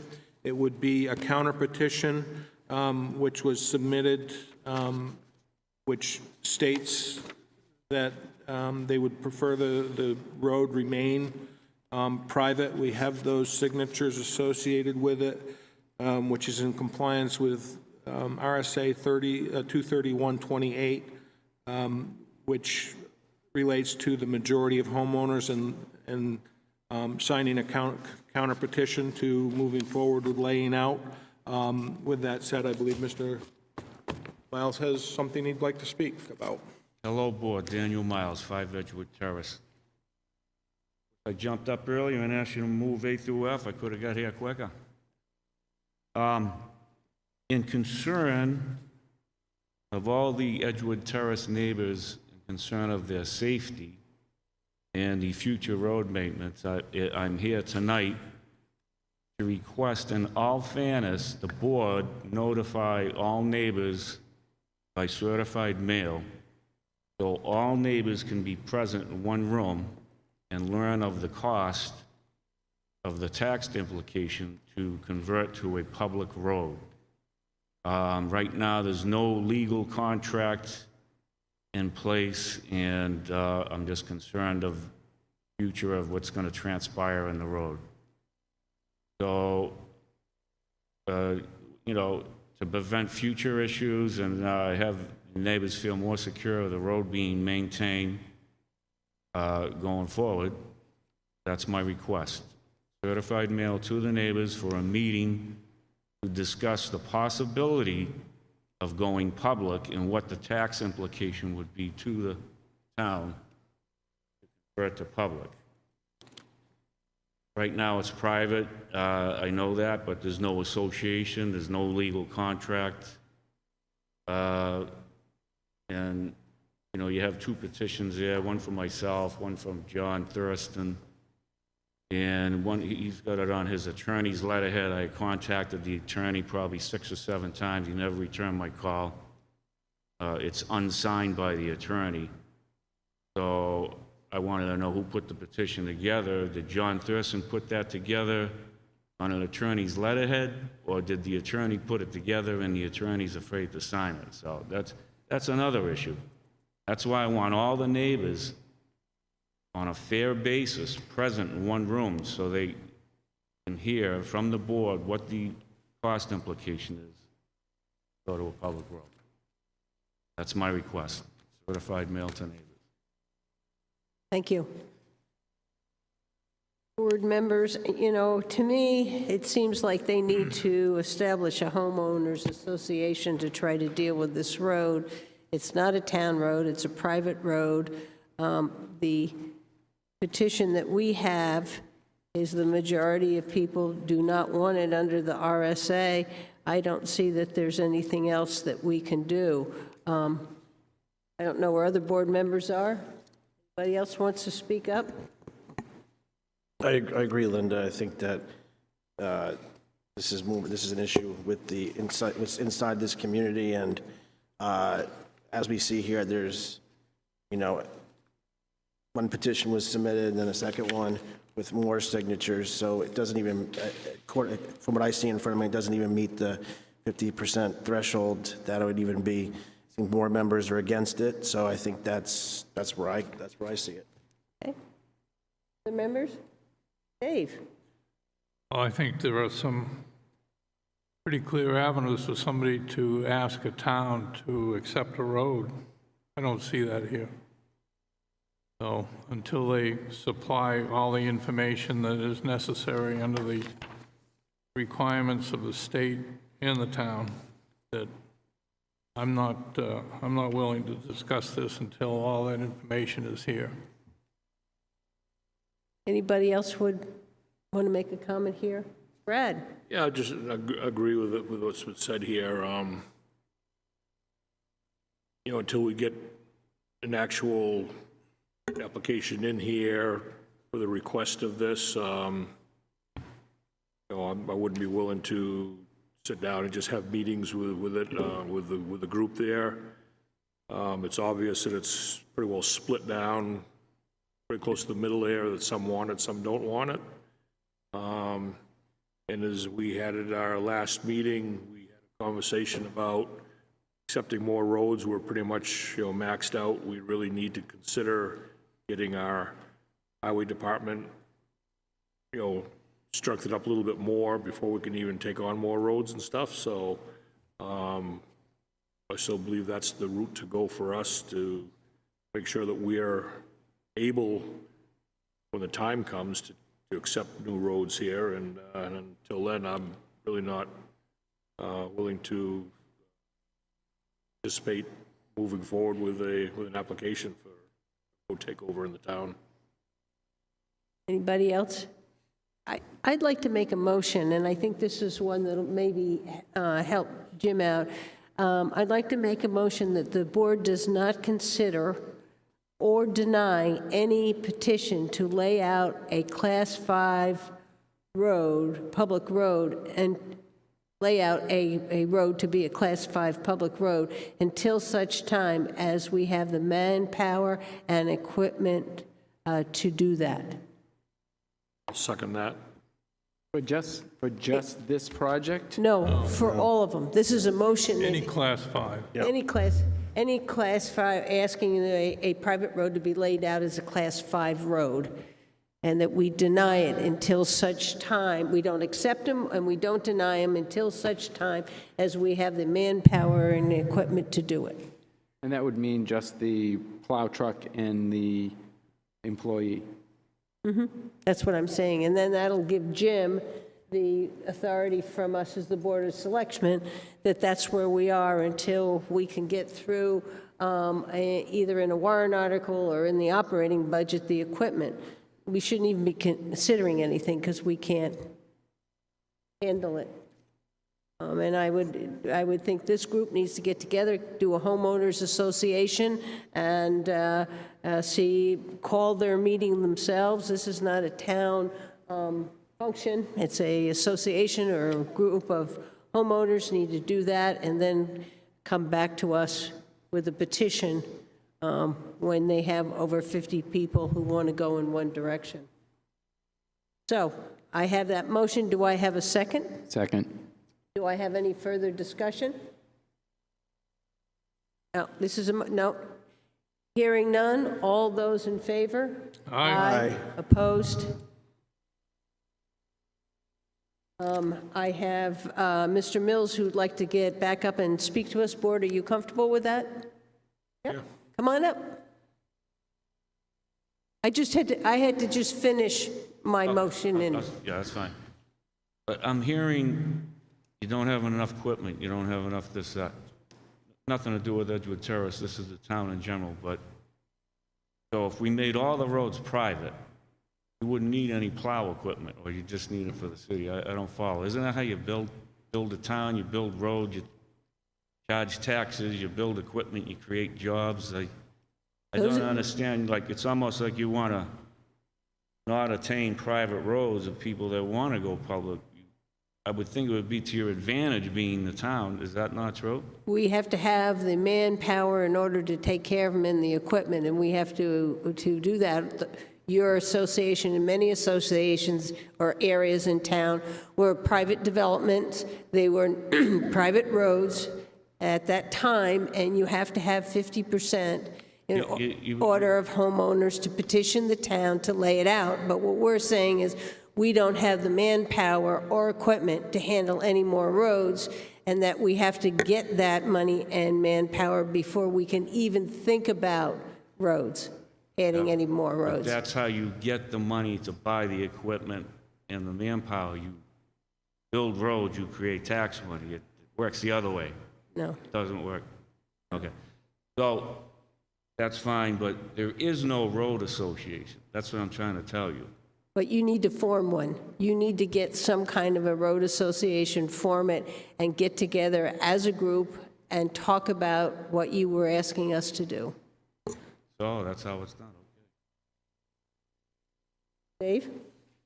The other thing is that in fact, all the roads that have recently been accepted by the town have been built to town specifications. I'm assuming your road has been built to town specifications? It's all paved and gravelled and drainage and... Not paved. But is it the 50-foot right-of-way? Driveway or? No, is the road right-of-way 50 feet wide? Oh, I have no idea. Well, we don't accept them unless they're at least 50 feet wide. Right. And they have to be built to town specifications. I'm assuming that road is not. Has to have turnarounds at the end, all those different things that come into play, so... That's beyond me or anybody in this room. Well, that's what I'm saying. We need all that information in order to accept roads, and that's what we do. But right now, David has informed us just recently that we don't have enough manpower to accept another road at this time. So it has to go through the budget committee, or it has to go through us, then the budget committee, and then it goes to town meeting. I heard him say he had a boatload of money or something. No, I said people think we do. The other thing is we found this out at a John McDonald at a budget committee meeting, 46% of the road mileage in Wolfeboro is private roads. So if the town took over 46% of all the roads in town right now, they would have to double their employees for the whole Department of Public Works and plows, and that means that everybody's taxes are going to have to go way up. It's not like you're going to pave a road and then all of a sudden they're going to have all magical tax money come. It's not going to happen. Your taxes aren't going to go up if your association or your road gets taken over. I live on a private road. If mine gets taken over, my taxes aren't going up. I think the adjustment is about 5% on the land value only. That's what I was told by the assessor. So if the land value on my property is $71,000 and it goes up 5%, that isn't paying for a plow and more employees. It's not happening. So the town doesn't want the private road? Well, any private road, the town doesn't want. Well, I think it's going to be a goal going forward to accept private roads, but like Dave said, they have to be 50 feet wide. They have to have the proper turnarounds. They have to be paved. Their culverts have to have a minimum of a 5-year life expectancy. There's a lot of factors that go in. And everybody on the road has to pay a betterment fee. Yeah, And the that's what betterment we fee do, a betterment assessment. When we take those roads that aren't, there's a betterment assessment that go, and people have to agree to that, Yeah. and that gets added to what they pay each year in taxes. And that's what we've done with Westwood. We did it with Stonehenge. And so we've had a number of those roads, and that's exactly what they've done, and they're absolutely, All right. but we don't have the manpower to add any more of those. That's what you're hearing now. If we get the manpower, then that's something different. So now we remain a private road. We're going to hire a lawyer to do the management. Pays. You live on that road. It's a private your road. road. It's not a town. Not The ours. town doesn't have any say over that. So someone bills you, now, as John Thurston bills you what he wants, or how does it handle? He's bought a lot on a road that's a private road, and he builds, and he has the same issues that you have today. I'm in a private association. We pay $1,200 a year. That maintains our common septic systems, our roadways, our streetlights, and we have a treasurer, we have a president. that's an association. Yeah, we have an association, and we manage our bills and our infrastructure. Trust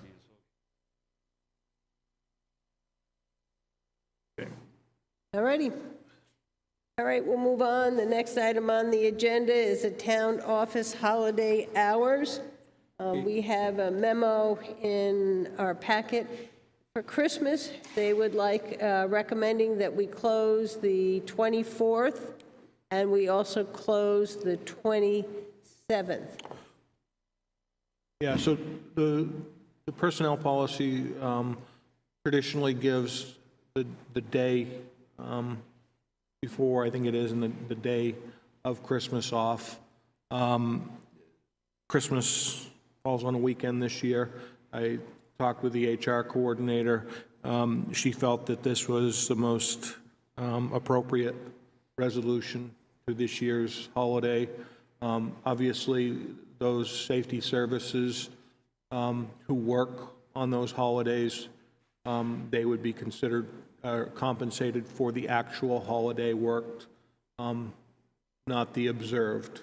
So this is taking those observed holidays and identifying when business offices will be closed. Well, we always had that policy, and isn't part of the union contract that if it's on a Saturday, they get Friday off, period? But there's 2 days that's associated with it. It's the day before and the day of. The day after Saturday is Sunday. They have that off anyway. We don't have the day after, it's the day before. We're just moving the Saturday holiday out to Monday to give them 2 work days as holidays. I guess I left the town too early. I'm comfortable with that. I'm not. Is anybody, you're not? I'm not. Okay. I think it's going right against the union and everything else that we've tried to accomplish for years. Okay. Well, then I guess we need a motion here. Does somebody want to make a motion that we have Friday the 24th off and Monday the 27th off for Christmas holiday? What are we doing New Year's? I'm coming to New Year's. Same thing? No, New Year's is different. What about Hanukkah? The New Year's Eve. New Year's Day is fine. New Year's Eve is the issue that's here. I'll second your motion. Okay. Any further discussion? All those in favor? Aye. Opposed? No. 1 no. 4 yes, 1 no. New Year's Day, that comes on a Saturday, doesn't it, Yep, Jim? it's always a week after. Okay, so you don't want a day for you're not going to give them another day for New Year's Day? Isn't that in the contract? No. No. That's not in the contract, so that we don't have to worry about. Okay, what she is asking is at last night, Wolfeboro, goes on and has gone on in this great hall. And we, in prior years, have let them go out at noon on the 31st. So they don't have the commotion of everybody coming in. We can either do that or not do that. And we don't know right now whether it's going to be virtual, in-person, combination thereof. Yep. So that one, I think we could hold off on and wait and see where we are, and what kind of activities are going to be going on here. Couldn't we, for New Year's, just give them that Friday off? Friday before off is the holiday. Then they come in on Monday to work, which would be the, was it second or third? Third. Third, yeah. My understanding, Jim's saying the New Year's Day is not part of any union contract. Right. They don't have So to, that isn't a day they automatically get off. So we don't have to compensate them for it. Is that correct, Jim? I've got to double check that. I'm sure New Year's they get I off. may have spoken out of turn there. Okay. I think the It is? day before. Okay, It's if one of the it's one of the holidays, then.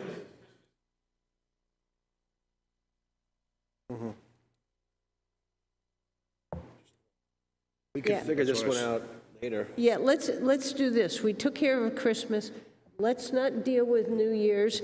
Let's get it Sounds good to me. put together, and then we can look at it. You guys want Friday off or Monday off after New Year's?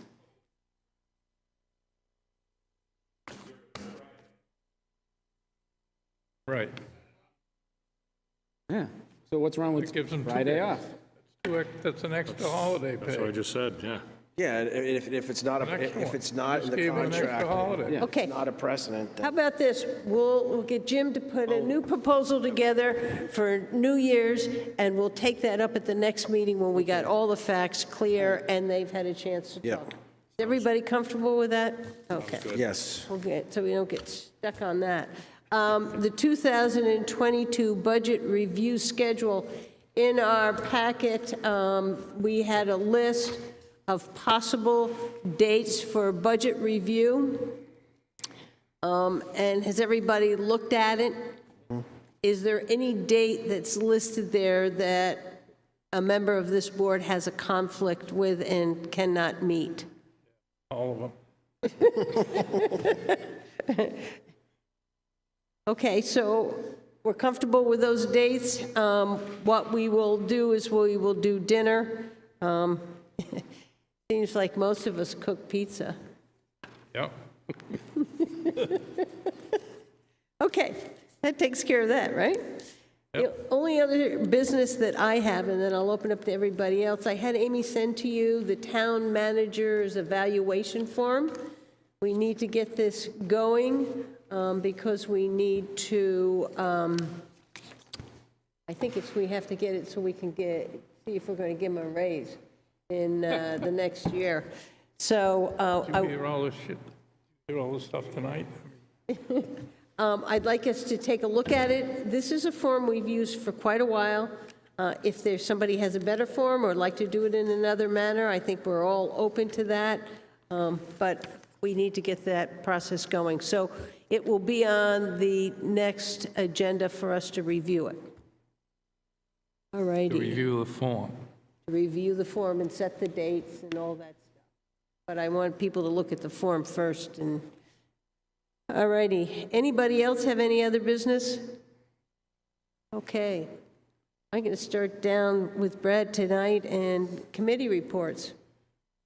Yeah, let's see, last night we had a planning board meeting. It's pretty much a work session going over stuff we're working on for warrant articles and changes coming up, stuff like that we're proposing. And also, last week we had a Friends of Living Museum meeting, and that was it for me. Which I couldn't make the community TV meeting this morning. I had another commitment, so I missed out on that one. Okay. Dave? At a Conservation Commission meeting and an Ag Commission meeting. Both are very interesting. All right, I had Wolfeboro Waters. We worked on an MOU between the town and the Lake Winnipesaukee Association regarding the asset management plan, which they now are going to call an environmental study. We have had a number of cyanobacteria sightings in Wolfeboro Bay, Winter Harbor, Lake Wentworth, but all of these sightings have been below bloom levels. But there has been a New Hampshire DES advisory for Mirror Lake, which has a cyanobacteria bloom based on testing, but there has been no toxin evaluation. The advisory came out as a precautionary measure. The assessing subcommittee of the Wolfeboro Waters is collecting samples, doing some testing of the samples, and we'll keep on doing that. At the September 1st meeting, Warren Muro, who is the head of the assessing subcommittee, will be presenting the water testing results for 2020. I attended a budget committee meeting, a special events committee meeting, the Friends of Pop Whalen meeting, and a library meeting. I attended the Daughters of the American Revolution as part of an award ceremony for Kathy Barnard. There have been 2 CIP meetings. One was the police submitted $50,000 for their dispatch console, and the fire department submitted $196,000 to be added to their CIP. On August 13th, Dave Ford brought forward his water and sewer enterprise funds, and as he was talking today, earlier, he is looking for some matches from the state. The water department submittals were $3,311,000. There's a water plant upgrade for about 1.4. Right now, we're looking at using existing water funds. There's $720,000. That's for the water system main engineering. They're looking for a split 50-50 from the state. Seasonal water lines, 1.1. Again, looking for a 50% forgiveness loan. There's a $330,000 water project to address low pressure at the top of North Main Street, Highland Terrace, and Maple Ave. Looking for, no, that one does not, that's cash. So you can see he has a lot of projects. A lot of the projects are out there. He's looking for that forgiveness loan and money from the state. Obviously, some projects are ranked higher by the state than others to move forward. I don't expect all these to be on the warrant article, but they're all out there for applications. Sewer department is $13,800,000. The large one on that is an upgrade to the wastewater treatment plant for $10 million. Again, he's looking for a forgiveness loan of about 50%. Mill Street Pump Station, 1.5, again, looking for a forgiveness, 50%. Then you have the I&I sewer system, about $1 million, again, looking for a 50% match. And the Laner Street Pump Station construction and upgrade, they're looking at 1.2, and he hopes to be able to take that out of leftover funds from the RIB lawsuit. So that's what we've seen so far, and then we'll move on to, I guess, the public safety building on Friday. Luke? I attended a chamber meeting earlier this week. A lot of discussion about the beaches and you know, our meeting that we had and the outcome of the last Selectmen's meeting, and they discussed their various options for how, you know, where they're going to move forward with either a letter or, you know, potentially you might see another petitioned warrant article at some point, but we'll see. I attended the Wolfeboro Waters with you, and tomorrow night I have a police commission meeting. Thank you. So, thanks, Linda. I had my whole summary for the water and sewer. And we attend the CIPs together and the budget committee meetings. I also had a meeting with a company called Hub 66, which does Wi-Fi internet. Unfortunately, I don't think it's ready for prime time yet. It's too slow. What they're doing is they're looking at hitting the islands to start with from towers. One, they're using the Wassa radio tower, and they're using a tower on Mount Whittier and some other locations. So they'll be able to hit rural areas. So it gives rural people an option. It's 1 gig up, 1 gig down. So it's much slower than than what you can get through cable or whatnot, but it does give rural people an option if they don't have DSL or cable. So I found that interesting. I was at a subcommittee meeting for short-term rentals, very divisive. We want no restrictions on any rentals at all. We want no rentals in town at all. I hope they find some kind of middle ground going forward. But it was, a good portion of the meeting was just trying to define what is a transient rental, how long is it? And they finally settled on 30 days. It went 30, 28, 30, 20, they got to 30. So they're saying a short-term rental is anything that's under 30 days. Other than that, budget committee meeting, and we talked about, we talked about what we talked about tonight. 46% of the roads in town are private roads, and we talked to, and Jim addressed how we don't have the manpower to take any more roads on because of that. That's where I was. Hey, Jim? Town manager, report? Attended CIP meetings, budget committee meeting Monday night. Just so everybody's aware, we had a problem with the water sewer pickup truck. The truck is a 2012. It had 70,000 miles on it. Significant rust issues.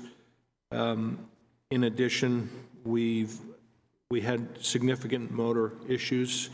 The truck was scheduled for replacement in 2022. The mechanic recommended, the town mechanic recommended we try to replace it if we could. He was able to find a truck which meets the needs of the town. The price of the truck was $51,455. We were given $10,000 in trade, so it cost us $41,455, and that includes the plow on the truck so that they can plow out their pump stations and the hydrants and whatnot. So Dave will be keeping a close eye on his water sewer budget. Obviously, that expenditure was something which was unforeseen, but we could have spent a lot of money in replacing a motor and still have a truck that has no value and a lot of breakdown time for us. So that's been executed, so you may see a new Dodge pickup running around. Attended a Wolfeboro Waters meeting. You should be seeing at some point MOU coming in front of you, and that's relative to some fundraising, so that money that's raised can be used toward that watershed management plan. And I can't think of what Linda said they changed the name of it to, but it's for the watershed management plan. Also, a couple of nice things to talk about. Friends of Pop Whalen will be coming in front of the Board of Selectmen on September 1st. There's been a public hearing noticed. That'll be for the acceptance of $100,000 That'll be for the continued engineering and architectural work for the expansion at the Pop Whalen Ice Arena. So anticipate that for September 1st. And the other meeting that's scheduled for September 1st, public hearing, Friends of Abenaki. Friends of Abenaki have raised the funds for the purpose of being able to expand the snowmaking at the area. So they're going to be coming in front of us, wanting to give us $269,000 for the purposes of expanding the snowmaking. It won't change the volume of water we use, so it all works within the permit, but it reduces the labor to stretch the guns and the hoses and whatnot to the trails. So they'll be here on the 1st to present those funds to us. And the last thing, it appears that some people have been unsubscribed from the alerts that come out from our website. So if you utilize those alerts and you're not receiving them, you may want to go to the website and see if you were unsubscribed. The ITIS person is on it. He's not sure exactly what has transpired, but it appears that some people have been unsubscribed from the alerts, and that's all I have. Okay, thank you. Next item on the agenda, any questions from the press? Hi. I just wanted to comment that vaccination rates and the Delta variant are impacting our communities, and the school board has made a decision that students will be wearing masks depending on the rates, the transmission rates. Right now, Carroll County is substantial risk. Wolfeboro, as of yesterday, had 5 active cases. And I think Wolfeboro has done well with its vaccination rates, full vaccination rates. Wolfeboro is at 72%, but surrounding communities, most of them are below the New Hampshire average of 58.83%.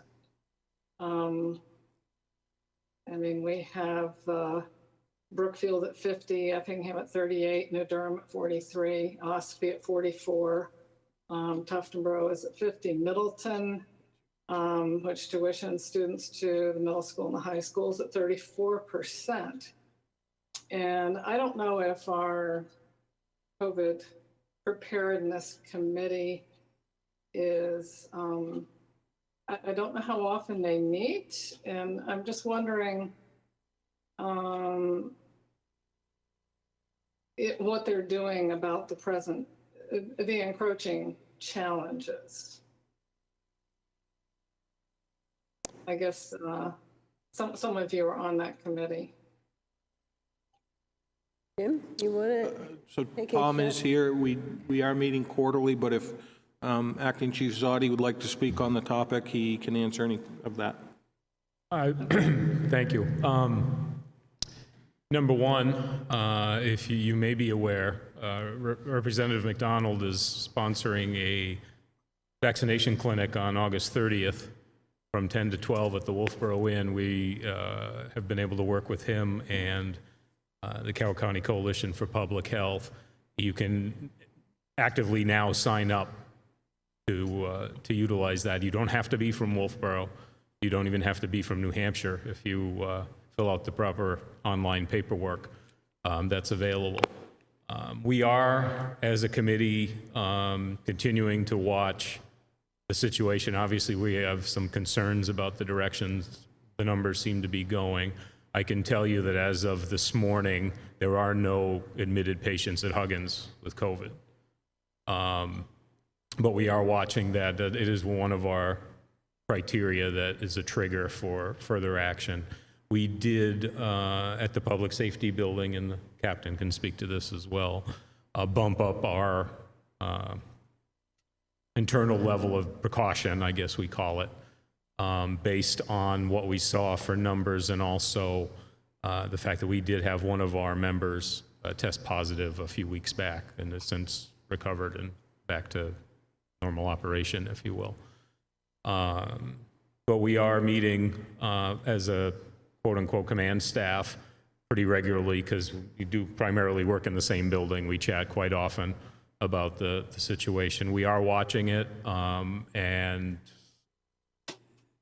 we certainly are open to suggestion, but we're trying to keep those benchmarks in mind, and if we need to involve the board and so forth in some kind of further action, we'll certainly do that. But I can assure people that we are watching the numbers and hope to hopefully not have to go back to where we were, but that's certainly on the table, I think. I did read something just recently that I believe it was last Friday, the number of first vaccines spiked significantly. So perhaps we've turned a corner with some of the vaccine hesitancy that I think we've all seen. If that holds, that's certainly a good sign. I would encourage anybody who's listening to this who isn't vaccinated, that's still, it's been politicized to some degree, but it's still the best way to prevent this thing from spreading beyond where it already has. We will continue to work with anybody who's interested, number one, in sponsoring an event and or the county and state level to either host clinics or publicize clinics in other areas. Right now, no immediate plans for the state to reopen mass vaccination sites. They have essentially downshifted that to local providers and so forth, doctors' offices, the hospitals, and that sort of thing. I can't speak for anybody at that level, but I'm sure they're watching the same thing we are, and that's, could conceivably be up for consideration again.